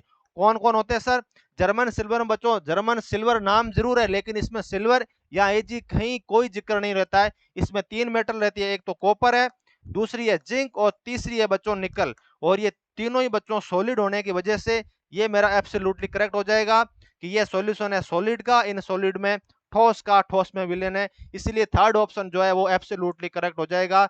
जर्मन सिल्वर मेरा किसका है बच्चों सर, ये है मेरे पास मिश्र धातु है, एलोई होती है, और एलोई बच्चों हमेशा ठोसों का, ठोसों में विलेन से ही बनाई जा सकती है, ठोस ही ठोस होते हैं। यहाँ पर कॉपर है, जिंक है और निकल है, लेकिन सिल्वर या एजी नहीं है। दूसरा है फोर्थ है सी वाटर या समुद्री जल। अब अपन को पता है कि समुद्री जल हल्का सा खारा रहता है, यहाँ प्यारे बच्चों वो उसमें सर सॉल्ट रहता है। अब सॉल्ट किस में सर, जल में। तो प्यारे बच्चों ये खारा पानी या समुद्री जल जो है वो सर आ जाएगा अपने पास solid in liquid, solid in liquid में आ जाएगा, ना कि लिक्विड इन लिक्विड रहेगा, क्योंकि यहाँ पर NaCl की कुछ मात्रा नमक अवेलेबल रहता है। इसलिए पहला भी गलत, दूसरा भी गलत और चौथा भी गलत, सही है अपने पास थर्ड वाला ऑप्शन एब्सोल्युटली करेक्ट है। अगला क्वेश्चन है, colligative property of A solution depends on the, कि किसी विलयन के अणुस्थितिकी गुणधर्म किस पर निर्भर करते हैं। अब प्यारे बच्चों अपन को पता है कि किसी भी विलयन के कोलिगेटिव प्रॉपर्टी या अणुस्थितिकी गुणधर्म हमेशा और हमेशा प्यारे बच्चों उस विलय के कणों की संख्या पे या नंबर ऑफ पार्टिकल पे डिपेंड करते हैं, ना कि उस विलय की नेचर पे या किस प्रकार की प्रकृति का बना हुआ है, उससे कोई फर्क नहीं पड़ता है। उसके केवल और केवल कणों की संख्या पे या नंबर ऑफ पार्टिकल्स पे डिपेंड करता है। इसीलिए कौन सा ऑप्शन हो जाएगा, विलय के कणों की प्रकृति पे नहीं, विलय के कणों की संख्या पर। ये बच्चों एब्सोल्युटली सही हो जाएगा। इसका जो मेरा आंसर हो जाएगा वो हो जाएगा second option is absolutely correct, कहीं कोई समस्या नहीं है, ठीक है, ओके सर। तो प्यारे विद्यार्थियों इसका अपन लोगों ने बी ऑप्शन जो है वो एब्सोल्युटली करेक्ट किया था। इसको आप लोग इस तरह से भी समझ सकते हैं कि सर यहाँ पर बच्चों लिखा क्या है, इसको ये भी देखिए आप लोग कि यहाँ पर इसने लिखा है कि अणु संख्या गुणधर्म, यानी ऐसे गुणधर्म जो अणु की संख्या पे डिपेंड करे या मॉलिक्यूल्स के नंबर ऑफ पार्टिकल्स पे डिपेंड करे प्यारे बच्चों, इसलिए इसको कोलिगेटिव प्रॉपर्टी कहते हैं। तो ये बच्चों लैब असिस्टेंट में सॉल्यूशन नामक चैप्टर से अपन से क्वेश्चन पूछा गया था, जिसका प्यारे बच्चों अपन को सिर्फ इतना ध्यान रखना था कि किसी भी प्यारे विद्यार्थी, तो यहाँ पर विलियन है, ठीक है, क्या है बच्चों सर, विलियन है, यहाँ पर विलपन नहीं है, ये विलियन है। सॉल्यूशन के गुणधर्म जो होते हैं, अणु के गुणधर्म, वो विलय के कणों की संख्या पे या नंबर ऑफ सॉल्यूट पार्टिकल पे डिपेंड करते हैं बच्चों, उसकी नेचर पे कभी डिपेंड नहीं करते हैं। और ये प्यारे विद्यार्थियों मोस्ट इंपॉर्टेंट क्वेश्चन है, आपसे बच्चों ये पूछा जा सकता है, इसलिए मैं इसके ऊपर स्टार मार्क कर देता हूं। इसका बी जो ऑप्शन है प्यारे विद्यार्थियों वो एब्सोल्युटली करेक्ट है, कहीं कोई समस्या नहीं रहेगी। तो सॉल्यूशन से बच्चों अपन से 3 क्वेश्चन पूछे गए थे, जिनका अपन लोगों ने एनालिसिस कर लिया था। अब मैं स्टार्ट करता हूं अपने ऑर्गेनिक केमिस्ट्री के जो प्रीवियस ईयर क्वेश्चन अपन से पूछे गए थे उनको समझते हैं। सबसे पहला क्वेश्चन ये कह रहा है कि नीचे दी गई योगात्मक अभिक्रिया के प्रथम पद में मेरा मध्यवर्ती Z क्या होगा। In the first step of the following addition reaction intermediate Z would be ठीक है, जेड क्या रहेगा वो पता करना है। तो सबसे पहले यहाँ पर एडिशन रहेगा किसका बच्चों, सर यहाँ पर एडिशन, क्योंकि मुझे ये एल्कीन दिख रही है, तो एल्कीन को जब अपन लोग डिस्कस करते हैं प्यारे बच्चों, तो यहाँ पर जैसे ही H प्लस बनेगा तो यहाँ पर ये जेड है, तो ये एल्कीन किसकी भांति व्यवहार कर रही है सर, ये प्यारे बच्चों एल्कीन मेरी व्यवहार कर रही है, इस न्यूक्लियोफाइल के भांति व्यवहार कर रही है, और H प्लस यहाँ पर एडिशन कर देगा, इसका यहाँ पर आ जाएगा, ये शिफ्ट रह जाएगा, और सर यहाँ पर जो है सॉरी यहाँ पर जो है मेरा H प्लस एड कर देगा, क्योंकि यहाँ पर तो बच्चों मोर स्टेबल अपन कार्बोकेटाइन बनाना है, तो इंटरमीडिएट क्या बनेगा सर, इंटरमीडिएट इस तरह से मेरा जो है वो फॉर्म हो जाएगा।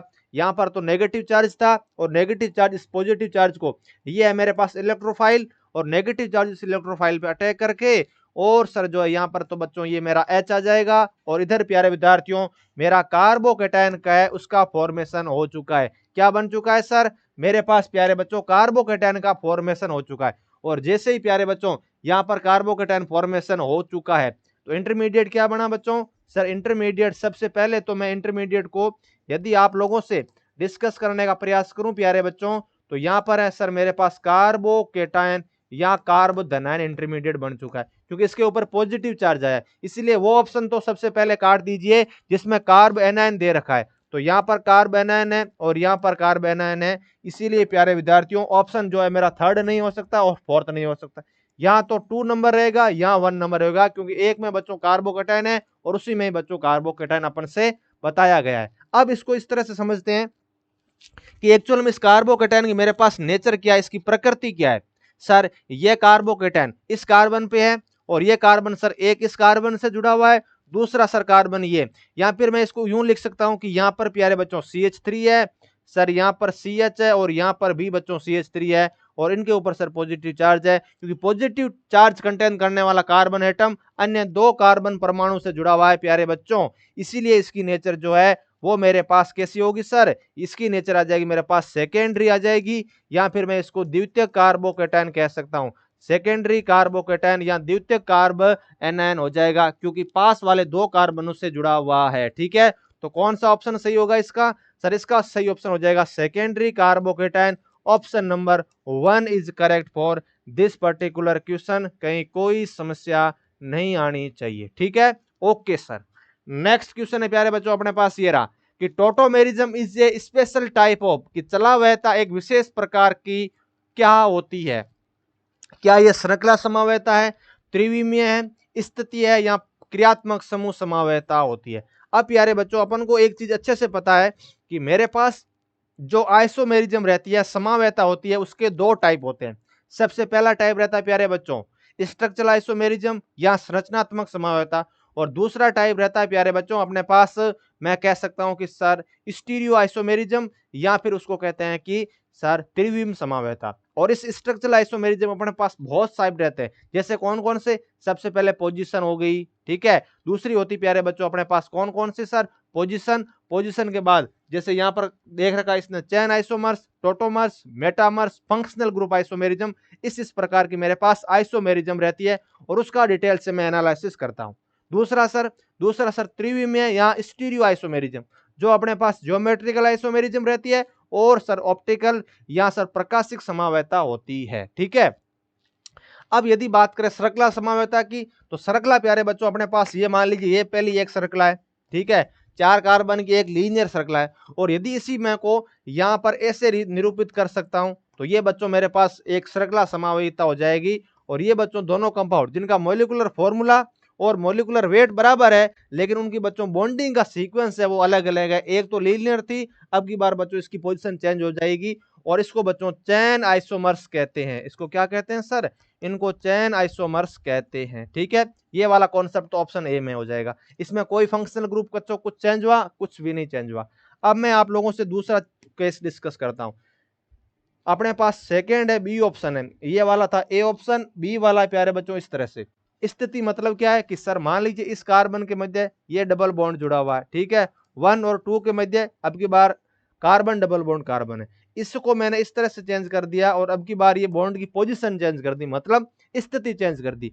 अब की बार बच्चों ये 2 और 3 के मध्य बना हुआ है, या 2 और बच्चों 2 और 3 के मध्य कार्बन के मध्य डबल बॉन्ड है, पहले ये 1 और 2 के मध्य था, इसलिए प्यारे बच्चों ये आ जाएगा मेरे पास पोजीशन आइसोमेरिज्म या फिर मैं कह सकता हूँ स्थिति समवायता।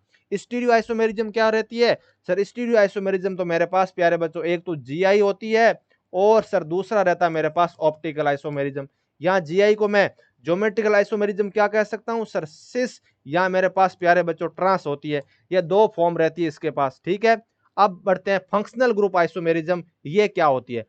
फंक्शनल ग्रुप आइसोमेरिज्म प्यारे बच्चों इसका फेमस एग्जांपल अपन लोग मान सकते हैं, जैसे सर अपन लोग मान सकते हैं प्यारे बच्चों इसको एल्कोहल एंड ईथर।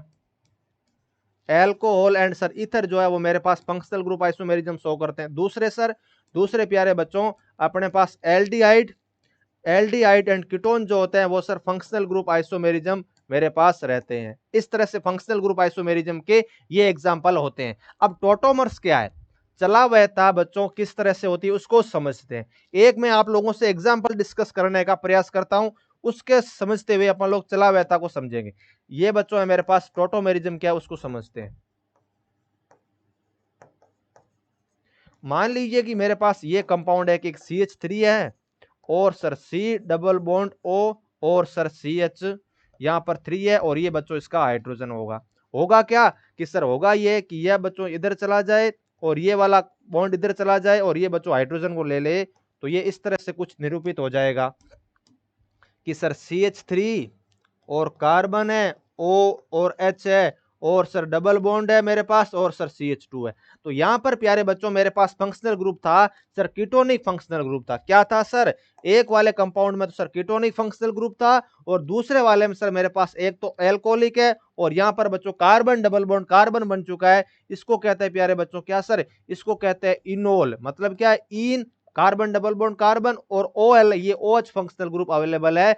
इस प्रकार के जो आइसोमेरिज्म, क्योंकि इसका मोलिकुलर वेट और इसका बराबर है, लेकिन जस्ट इसकी बॉन्डिंग चेंज हुई है, तो यहां पर फंक्शनल ग्रुप ये था और ये वाला फंक्शनल ग्रुप इस तरह से चेंज हो गया। इसीलिए प्यारे बच्चों टोटोमेरिज्म जो रहती है वो सर हमेशा एक फंक्शनल ग्रुप आइसोमेरिज्म या क्रियात्मक समूह समावयता प्रदर्शित करते हैं। क्यों? क्योंकि सर एक कंपाउंड में तो मेरा कीटो फंक्शनल ग्रुप रहता है और दूसरे कंपाउंड में सर मेरा OH या कार्बन डबल बॉन्ड कार्बन इस तरह का फंक्शनल ग्रुप आ जाता है। इसलिए प्यारे बच्चों टोटोमेरिज्म हमेशा एक क्रियात्मक समूह समवायता का एग्जाम्पल माना जाता है। यह बात बच्चों हमेशा अपन को पता होनी चाहिए, कहीं कोई समस्या नहीं है। इसका एक और एग्जाम्पल यदि मैं आप लोगों से डिस्कस करूं, ऑप्शन तो सही हो जाएगा अपना कौन सा बच्चों? सर ऑप्शन तो फोर्थ इज एब्सोल्युटली करेक्ट है, कहीं कोई समस्या है ही नहीं। इस तरह से आपको हमेशा याद रखना, यह टोटोमेरिज्म वाला कॉन्सेप्ट बच्चों बहुत बार पूछा गया है, अब की बार भी पूछा जा सकता है, आप लोग इसको हमेशा याद रखेंगे।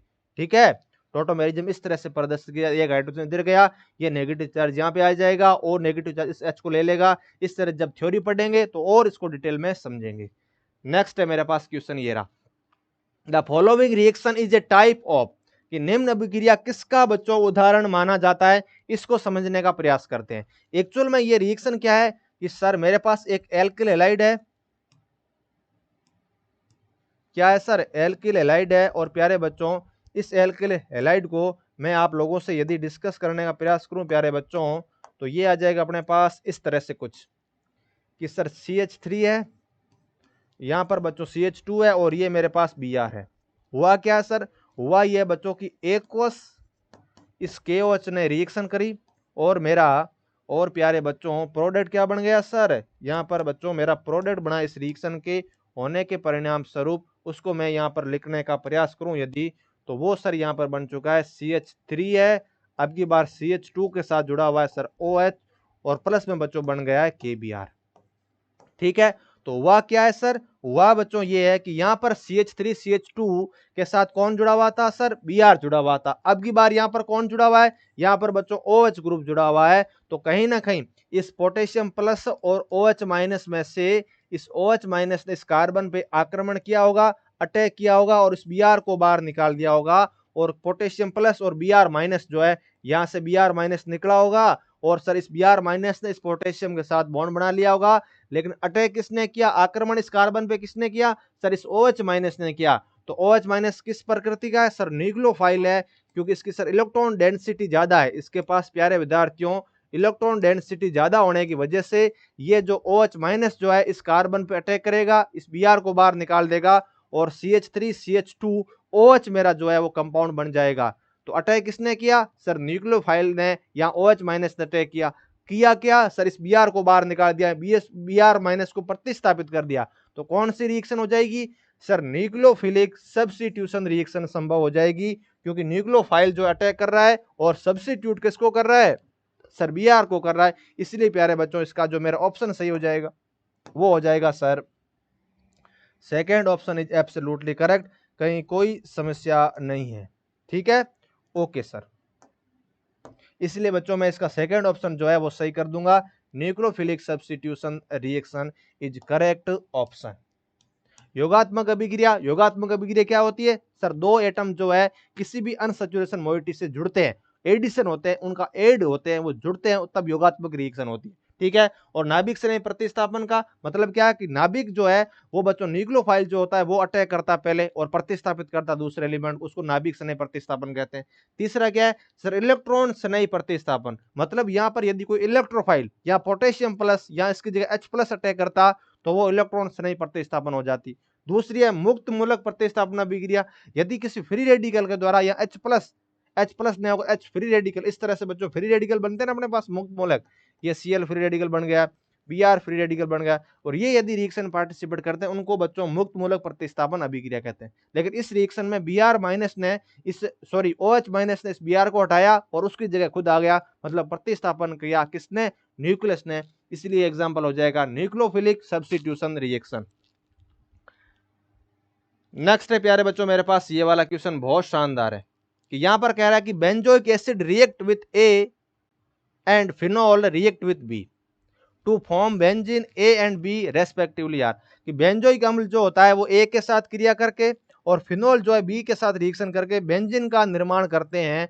तो ए और बी क्या रहेंगे प्यारे बच्चों, अपने सिलेबस में स्पेशली रूप से मेंशन है कि एल्केन, एल्कीन, एल्काइन और बेंजीन की मेथड ऑफ प्रिपरेशन या उनको बच्चों केमिकल रिएक्शन, इन तीनों चारों की बनाने की विधियां और इनकी केमिकल प्रॉपर्टी अपने सिलेबस जो हाइड्रोकार्बन यूनिट है बच्चों लास्ट यूनिट, उसमें ये स्पेशली मेंशन है।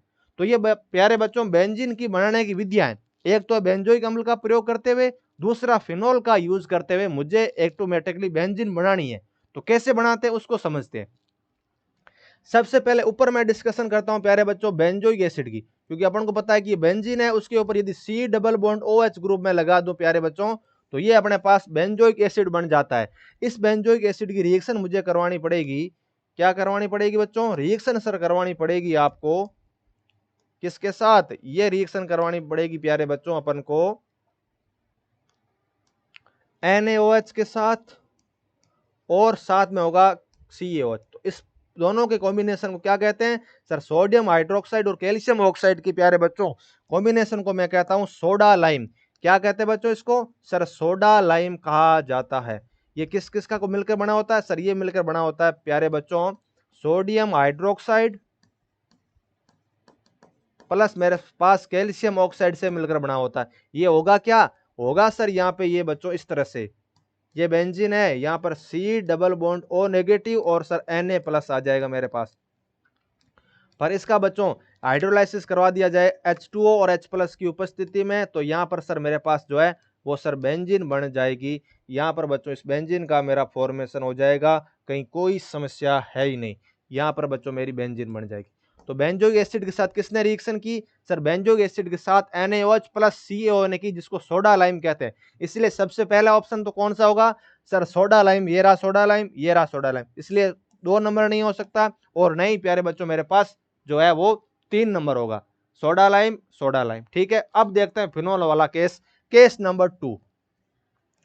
ये प्यारे बच्चों मेरा जो फिनोल है ये फिनोल रह गया, ये फिनोल रिएक्शन करेगा इस जिंक पाउडर के साथ, किसके साथ, ये करेगा सर मेरे पास जिंक पाउडर के साथ प्यारे बच्चों रिएक्शन करेगा इस तरह से, और रिएक्शन करते ही यहां पर लिख सकता हूं मैं जिंक पाउडर या जिंक चूर्ण, इस जिंक चूर्ण के साथ रिएक्शन करेगा, इसका रिडक्शन हो जाएगा, और प्यारे बच्चों यहां पर आ जाएगा मेरे पास हाइड्रोजन, और सर यहां पर जिंक ऑक्साइड का मेरे बच्चों यहां पर फॉर्मेशन होगा प्यारे स्टूडेंट्स, यहां पर जिंक ऑक्साइड बन जाएगा, और ये बच्चों मेरे पास बेंजीन बन चुका है। क्या बन चुका है सर, बेंजीन बन चुका, इधर भी बेंजीन है और यहां पर भी बच्चों ये बेंजीन का फॉर्मेशन हुआ है। तो एक्चुअल में समझने की बात यह है प्यारे विद्यार्थियों कि सोडा लाइम और जिंक पाउडर की रिएक्शन कराने से इसका निर्माण होता है सर, बेंजीन का निर्माण होता है सोडा लाइम और जिंक पाउडर की रिएक्शन करानी। सोडा लाइम किसके साथ कर रहा है सर? सोडा लाइम तो कर रहा है मेरे साथ बेंजोइक एसिड के साथ, और सर जिंक पाउडर या जिंक चूर्ण है वो रिएक्शन कर रहा है फिनोल के साथ। ये था बच्चों अपने पास फिनोल, ये तो था सर मेरे पास फिनोल, और ये था सर मेरे पास बेंजोइक एसिड या बेंजोइक अम्ल था। ठीक है, तो इस तरह की रिएक्शन अपन लोगों को करवानी है और ये पर्टिकुलर प्रोडक्ट का फॉर्मेशन करना है।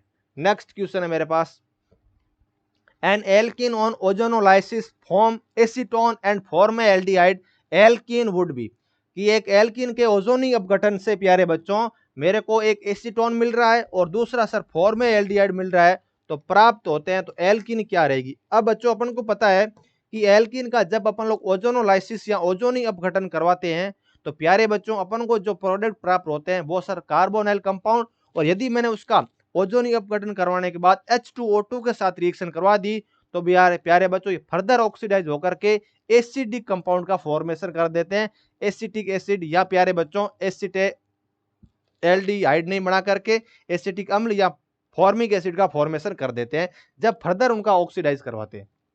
लेकिन सिंपल ओजोनिक अपघटन है, ठीक है, O3 की रिएक्शन Me2S के साथ या जिंक के साथ इस तरह से करवा दी जाए प्यारे बच्चों, तो ये मेरे कार्बोनिल कंपाउंडों में चेंज होते हैं।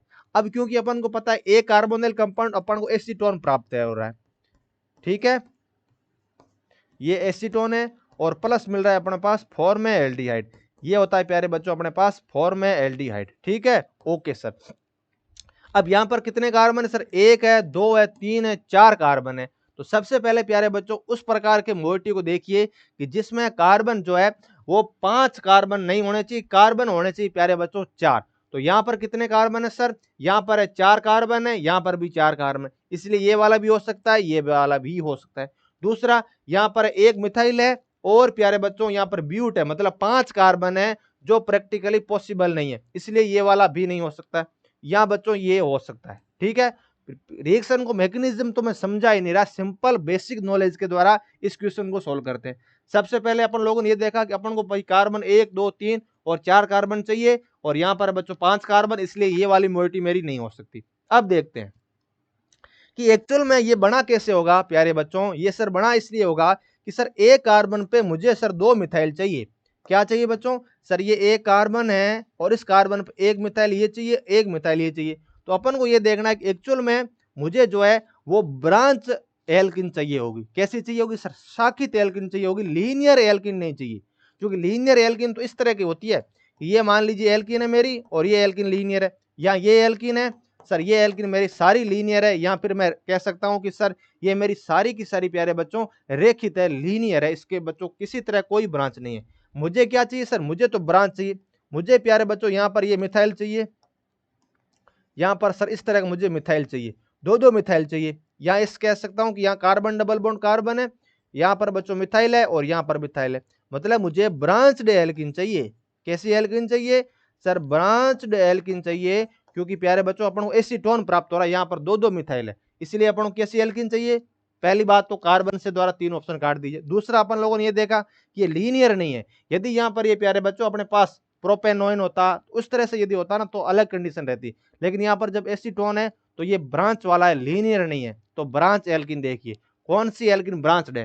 क्या ये ब्यूट वन इन ब्रांच्ड है? नहीं सर, ये तो कार्बन कार्बन के मध्य ही डबल बॉन्ड बना हुआ है, यहाँ पर कोई भी बच्चों साइड ग्रुप नहीं जुड़ा हुआ है, इसलिए एक वाला ऑप्शन भी नहीं हो सकता। दूसरा, ब्यूट टू इन हो सकता है? नहीं बच्चों, ब्यूट टू भी नहीं हो सकता, ये तो पहले ही काट दिया था। अब बचा कौन सा ऑप्शन सर? बच गया मेरे पास फोर्थ ऑप्शन, इसलिए प्यारे बच्चों इसका आंसर हो जाएगा fourth option is absolutely correct है, कहीं कोई समस्या नहीं। अब अपन इसको मैकेनिज्म के द्वारा समझते हैं। सबसे पहले ये बन रहा है तो कहीं ना कहीं इस कार्बन के मध्य और इस कार्बन के मध्य मेरा डबल बॉन्ड बना देना है, जिसके जो मेरे पास कार्बोनिल कंपाउंड है उनके मध्य बच्चों इस O को हटा करके आप लोग क्या बना दीजिए sir? Carbon double bond carbon बना दीजिए। तो यहाँ पर ये हो जाएगा कार्बन, यहाँ पर बच्चों ये मेरे पास मिथाइल है, और सर यहाँ पर कार्बन डबल बॉन्ड कार्बन बन जाएगा, और सर मेरे पास हो जाएगा प्यारे बच्चों यहाँ पर ये CH2 है। ठीक है, तो ये एल्किन जो है मैं यूज में ले लूंगा। इस एल्किन का प्रयोग करते हुए प्यारे बच्चों मैं इसको जो है ओजोनिक अपघटन के द्वारा एसीटोन और फॉर्मेल्डिहाइड बना दूंगा। ये एल्केन लेनी पड़ेगी। अब इसका नंबरिंग स्टार्ट कर दीजिए, 1 2 और 3 है, तो 1 2 2 पे क्या है, मिथाइल है, और बच्चों 3 कार्बन के मेरे पास एल्केन है जिसको प्रोपेन कहते हैं। अब इसकी रिएक्शन करवा दीजिए, O3 के साथ Me2S है और सर वाटर है। O3 के साथ जैसे रिएक्शन कराएं, सबसे पहले क्या होगा सर, यहाँ पर प्यारे बच्चों मेरे पास आ जाएगा ये CH3 है, और सर यहाँ कार्बन, और यहाँ पर CH2 है, और प्यारे बच्चों क्या बनेगा सर, यहाँ पर बन जाएगा ये इस तरह का कंपाउंड, ये जुड़ जाएगा, और यहाँ पर ऑलरेडी मिथाइल है।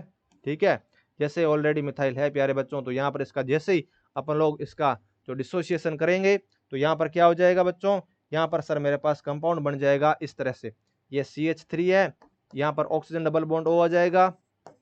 ठीक है, और प्लस बन जाएगा अपन, यहाँ पर भी ऑक्सीजन डबल बॉन्ड O है, CH2 डबल बॉन्ड O है। इसको मैं कैसे लिख सकता हूँ, इसको इस तरह से लिखा जा सकता है, ये सिंपल प्रोसेस है कि ओजोनाइड बना दीजिए, क्या बन गया सर, ओजोनाइड मेरा इंटरमीडिएट बन जाएगा, और फिर इसका क्लीवेज करवा दीजिए इस तरह से, तो ये बच्चों मेरे पास एसीटोन और फॉर्मेल्डिहाइड बन जाएगा।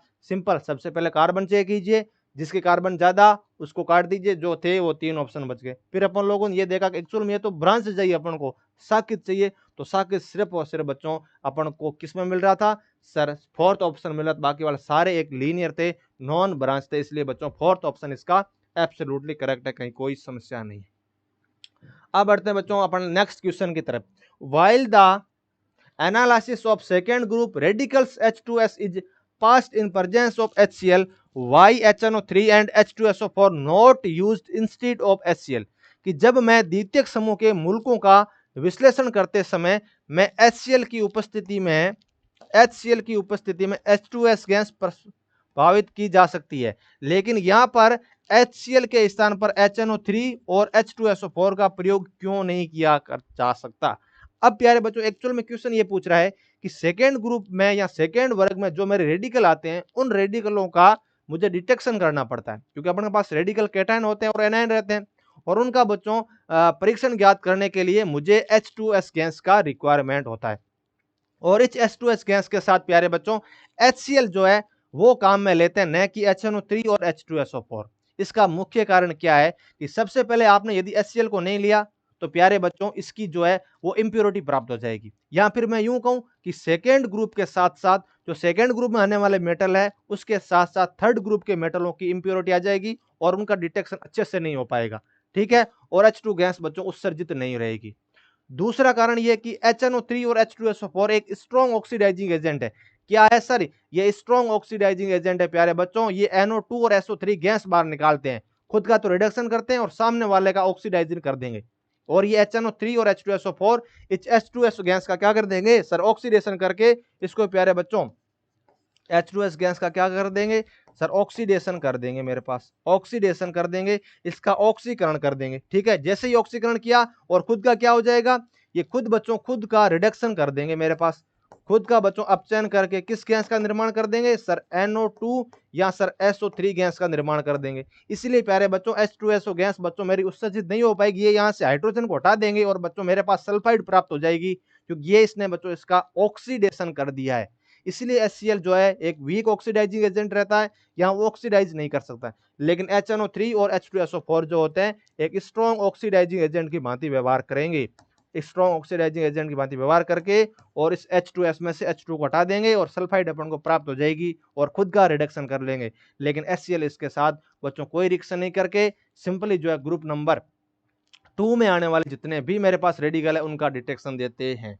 ठीक है, तो इसका कौन सा ऑप्शन सही हो जाएगा सर, ये अम्ल हाइड्रोजन सल्फाइड को बच्चों क्या कर देंगे, सल्फर में मेरे को ऑक्सीकृत कर देते हैं। यहाँ से प्यारे बच्चों मेरे को क्या प्राप्त हो जाएगी सर, यहाँ से मुझे सल्फर प्राप्त हो जाएगी बच्चों, यहाँ से H2 निकल जाएगी और सल्फर प्राप्त हो जाएगी। इसीलिए प्यारे बच्चों H2 गैस निकलना बहुत मुश्किल हो जाएगा, और अपन को पता है कि अपन को क्या चाहिए, H2S गैस चाहिए, लेकिन जैसे तूने HNO3 और H2SO4 प्रयोग में किया तो यहाँ से H2S गैस नहीं निकल करके सल्फर प्राप्त हो जाएगा, क्योंकि ये उसका ऑक्सीडाइज करके H2 वहां से निकाल देंगे और सल्फर प्राप्त हो जाएगा, खुद का रिडक्शन कर लेंगे। इसलिए A option is absolutely correct हो जाएगा।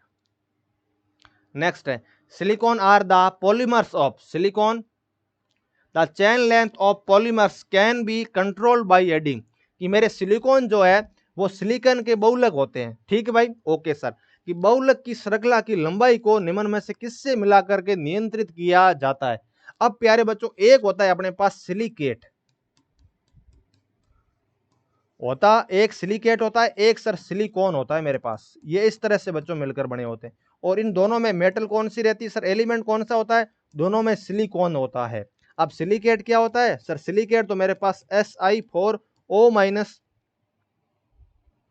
SiO4 जो होता है, इसके सर बहुलक या मोनोमर यूनिट होती है। इससे मिलकर के बच्चों अलग अलग तरह के सिलिकेट बनाते हैं। जैसे कौन कौन से सिलिकेट होते हैं, सबसे पहले ऑर्थो सिलिकेट हो गया, पायरो सिलिकेट हो गया, साइक्लिक सिलिकेट हो गया, डबल चेन सिलिकेट हो गया। इस तरह के सिलिकेट बच्चों अलग अलग कैटेगरी रहती है सिलिकेटों की, ठीक है। तो उनका मेन स्ट्रक्चर यूनिट क्या थी सर, इनकी स्ट्रक्चर यूनिट थी SiO4 था। अब यदि मैं सिलिकॉन की बात करूं तो ये प्यारे बच्चों कार्बन, हाइड्रोजन और ऑक्सीजन से मिलकर के इस सिलिकॉन का निर्माण होता है। कैसे, इसको समझते हैं कि मान लीजिए प्यारे बच्चों मेरे पास इस तरह का कोई कंपाउंड था, ठीक है। यहाँ पर Cl है सर, यहाँ पर Cl और यहाँ पर Cl। इस Cl की मैंने रिएक्शन करवा दी प्यारे बच्चों इस H2O के साथ। ओके ओके सर, तो यहाँ पर बच्चों बन गया मेरे पास सिलिकॉन और सर ये बच्चों OH हो जाएगा, ये OH हो जाएगा और ये OH हो जाएगा। इसका प्यारे बच्चों मैंने फर्दर क्या करना है सर, इसका फर्दर यदि मैं पॉलीमराइजेशन करवाऊं, यदि इसका बहुलीकरण करवा दिया जाए स्टूडेंट्स, तो पॉलीमराइजेशन करवाने के बाद प्यारे बच्चों जो मेरे पास इसकी जो यूनिट बनेगी वो इस तरह से बन जाएगी कि सर सिलिकॉन है, R है और सर ये ऑक्सीजन फर्दर जुड़ जाएगा और ये ऑक्सीजन फर्दर जुड़ जाएगा। इस तरह से ऑक्सीजन बच्चों जुड़ते जाएंगे और इसको क्या बोलते हैं, इसको बच्चों बोला जाता है सिलिकॉन्स बोलते हैं। इसको क्या बोलते हैं सर, सिलिकॉन्स बोलते हैं, ठीक है। अब की बार तो मैंने Cl बच्चों ये 3 ले लिया, कितने ले लिए सर, 3 ले लिए। अब ये ऐसा भी तो हो सकता है कि RSi, यहाँ पर R है, यहाँ पर एक Cl लूं, एक Cl लूं, तो इसकी सारी प्रोसेस करवा दी, तो इसके कोरेस्पॉन्डिंग सिलिकॉन कैसा बनेगा सर, इसका बन जाएगा मेरे पास इस तरह से सिलिकॉन। यहाँ पर सर मेरे पास R है और ये बच्चों O हो जाएगा और इधर प्यारे बच्चों मेरे पास O बन जाएगा। दूसरी कैटेगरी क्या हो सकती थी सर, एक कैटेगरी मेरे पास ये हो सकती थी, मैं 3 R ले लूं और सर एक ही और रख लूं, तो ये बच्चों मेरे पास इस तरह का सिलिकेट बन सकता था। और जब बच्चों सिलिकेट इस तरह का रहता है, ये वाला जब सिलिकेट रहता है स्टूडेंट्स, तो इस सिलिकेट का प्रयोग अपन लोग किस में करते हैं सर, इस तरह के सिलिकेट का प्रयोग चैन टर्मिनेशन में करते हैं या श्रृंखला को समापन करने के लिए करते हैं। क्योंकि यदि मेरे पास कोई दूसरा बहुलक है, वो इस बहुलक के साथ जुड़ जाएगा और इस बहुलक के साथ जुड़ करके इसका प्रयोग चैन टर्मिनेशन में किया जाता है, श्रृंखला को रोकने के लिए करते हैं। और यही तो पूछा है कि श्रृंखला नियंत्रित करने में किसका प्रयोग लिया जाता है, तो सर इस तरह का बहुलक यदि एक इसमें Cl रह जाए और 4 R ग्रुप हो जाए, 3 R ग्रुप और एक यदि Cl है सर, तो इसका प्रयोग सर श्रृंखला को या चैन के टर्मिनेशन में किया जाता है। और बाकी वालों का प्रयोग सर कहाँ होता है, बाकी वाला प्रयोग बच्चों अपन कह सकते हैं पॉलीमराइजेशन में, साइक्लाइजेशन में किया जाता है। लेकिन एकमात्र जिसमें एक Cl है और जो फर्दर OH में कन्वर्ट हो जाएगा, उसका प्रयोग सर चैन को या चैन को रोकने के लिए किया जाता है। क्योंकि AO जो है वो दूसरे के साथ जुड़ जाएगा और कोई भी यहाँ पर O फ्री नहीं है। यदि और फ्री रहता तो वो अलग दूसरी चैन बना लेता था, लेकिन एक O फ्री होने की वजह से ये चैन टर्मिनेशन में काम में आता है। यदि किसी बच्चे को समझ में नहीं आया तो घबराने की बच्चों बिल्कुल कहीं कोई जरूरत नहीं है। अपन लोग जब थ्योरी पढ़ेंगे तो और इसको अच्छे से डिटेल से समझेंगे। एक बार सिंपल इतना समझिए कि सिलिकेट्स क्या थे, सिलिकॉन क्या थे। सिलिकेट तो मेरे पास SiO4 होते हैं। Silicon sir carbon, hydrogen, oxygen के मेरे पॉलीमर रहते हैं। सबसे पहले मैंने 2 Cl लिए, फिर बच्चों ले लिए कितने, सबसे पहले 3, फिर 2 और फिर 1 ले लिया। और इनका उपयोग तो सर चैन को पॉलीमराइजेशन करने में कर, 3 OH फ्री है, यहाँ पर 2 O फ्री था, वहां पर एक ही O फ्री था, वो किसी दूसरे O के साथ रिएक्शन करने के बाद एक चैन रुक जाएगी, वो बच्चों आगे कभी भी पॉलीमराइज नहीं कर पाएगी। इसलिए ऐसा कॉम्बिनेशन जिसमें 3 R हो और एक ही बच्चों मेरा पास O फ्री हो, उसका प्रयोग चैन टर्मिनेशन को, यहाँ प्यारे विद्यार्थियों एक लेंथ को, चैन लेंथ को कम करने के लिए किया जाता है। इसलिए थर्ड ऑप्शन जो है इसका एब्सोल्युटली करेक्ट हो जाएगा, कहीं कोई समस्या नहीं है। नेक्स्ट क्वेश्चन है अपने पास प्यारे विद्यार्थियों, ये रहा, how many mole of CO2 will be form by the combustion of 1 mole of alkene and alkyne. ठीक है, कि एल्कीन के, एल्काइन और एल्केन के प्रत्येक 1 मोल, ध्यान से सुनना, 1 मोल लेना है कि दहन से CO2 को कितने मोल प्राप्त होंगे। अब प्यारे विद्यार्थियों अपन से पता है कि सबसे पहले मैं यदि CH4 को आप लोगों को एग्जांपल लूं को सर, CH4 इसका कंबंशन कराना है तो अपन को प्राप्त क्या होता है सर, H2O CO2 और सर H2O मेरे पास प्राप्त होती है। ठीक है, तो यहाँ पर 2 है और यहाँ पर सर मेरे पास 2 है। तो यहाँ कितने मोल बनी सर? यहाँ पर मेरे पास सर CO2 का 1 मोल प्राप्त हुआ। और यदि मैं इसके प्यारे विद्यार्थियों n मोल लूंगा तो प्यारे विद्यार्थियों सभी से मेरी n मोल ही बनेगी, क्योंकि अपन को पता है कंबंशन के ऑटोमेटिकली अपन को प्राप्त क्या करना है सर? CO2 प्राप्त करना है। और CO2 1 मोल भी हो सकती है, 2 मोल भी बन सकती है और 3 मोल भी बन सकती है। ये इस बात पे डिपेंड करता है कि तेरे कार्बन उस पर्टिकुलर सबस्ट्रेट में कितने हैं। तो यहाँ पर कितने का कह सकता हूं मैं सर? यहाँ पर आप लोग n फ्रॉम ऑल कह सकते हैं, कहीं कोई समस्या नहीं। n फ्रॉम सभी से डी नहीं आएगा प्यारे बच्चों, यहाँ पर मेरे पास n आ जाएगा। ठीक है, सभी से n मोल बनेगी, उसको रिएक्शन को बैलेंस करना है। लेकिन ये वाला ऑप्शन मत कर देना कि एल्केन से n बनेगी, एल्कीन से 2n बनेगी या एल्काइन से 3n, ऐसा नहीं लेना बच्चों। अपन को एल्कीन वही लेनी है जो एल्कीन एल्काइन ले रहे हैं। और जब समान ले रहे हैं तो उसको जब बैलेंस करेंगे तो प्यारे बच्चों यहाँ पर मेरे सभी से n मोल बनेगी या n वेरिएबल रह सकता है। इस तरह से प्यारे बच्चों ये कंबंशन रिएक्शन मानी जाती है। ये कैसी रिएक्शन है सर? कंबंशन रिएक्शन इसका एग्जाम्पल रहता है। और इसी तरह से आप लोग, ये तो एल्केन था, ये तो एल्केन था प्यारे बच्चों, आप लोग अलग अलग इसको एल्केन एल्कीन और एल्काइन करके भी आप लोग इसको सॉल्व कर सकते थे, कहीं कोई समस्या नहीं है। तो बच्चों आज इस क्लास में इतना ही। अपन लोगों ने अपना लैब असिस्टेंट का 2016 का पेपर पूरा डिटेल से समझ लिया है। और ये मैं मानता हूं कि पेपर थोड़ा सा मॉडरेट टू टफ की तरफ था, इजी नहीं था, इजी नहीं कह सकते अपन लोगों को। तो इन क्वेश्चनों को बच्चों बहुत आराम से समझिए कि एक्चुअल में पेपर का पैटर्न अपन से किस तरह से पूछा जा रहा है। और जब तक किसी आइडियल प्रिपरेशन करने वाले स्टूडेंट्स को ये पता नहीं चल जाता कि पेपर का लेवल क्या है, टफ है, मॉडरेट है या इजी है, तो उसको पता ही नहीं चलेगा कि मैं एक्चुअल में प्रिपरेशन किस डायरेक्शन में कर रहा हूँ। तो इन लैब असिस्टेंट के सारों पेपरों के जो पार्ट्स है उनको आराम से देखिए और ये समझिए कि एक्चुअल में क्वेश्चनों का केमिस्ट्री का लेवल क्या है। फिर बच्चों प्रिपरेशन कीजिए और बहुत सारे एमसीक्यू की प्रिपरेशन कीजिए, उनकी प्रैक्टिस कीजिए, तब जाकर के आपकी बच्चों जो है वो मेहनत रंग लाएगी और आपका कॉन्फिडेंस बिल्डअप होगा। तो आज प्यारे बच्चों इस क्लास में इतना ही। आप सभी का बहुत बहुत धन्यवाद, आपने इस क्लास को देखा। मिलते हैं एक और शानदार नई क्लास में, तब तक के लिए धन्यवाद, थैंक यू और आराम से पढ़ते रहिए।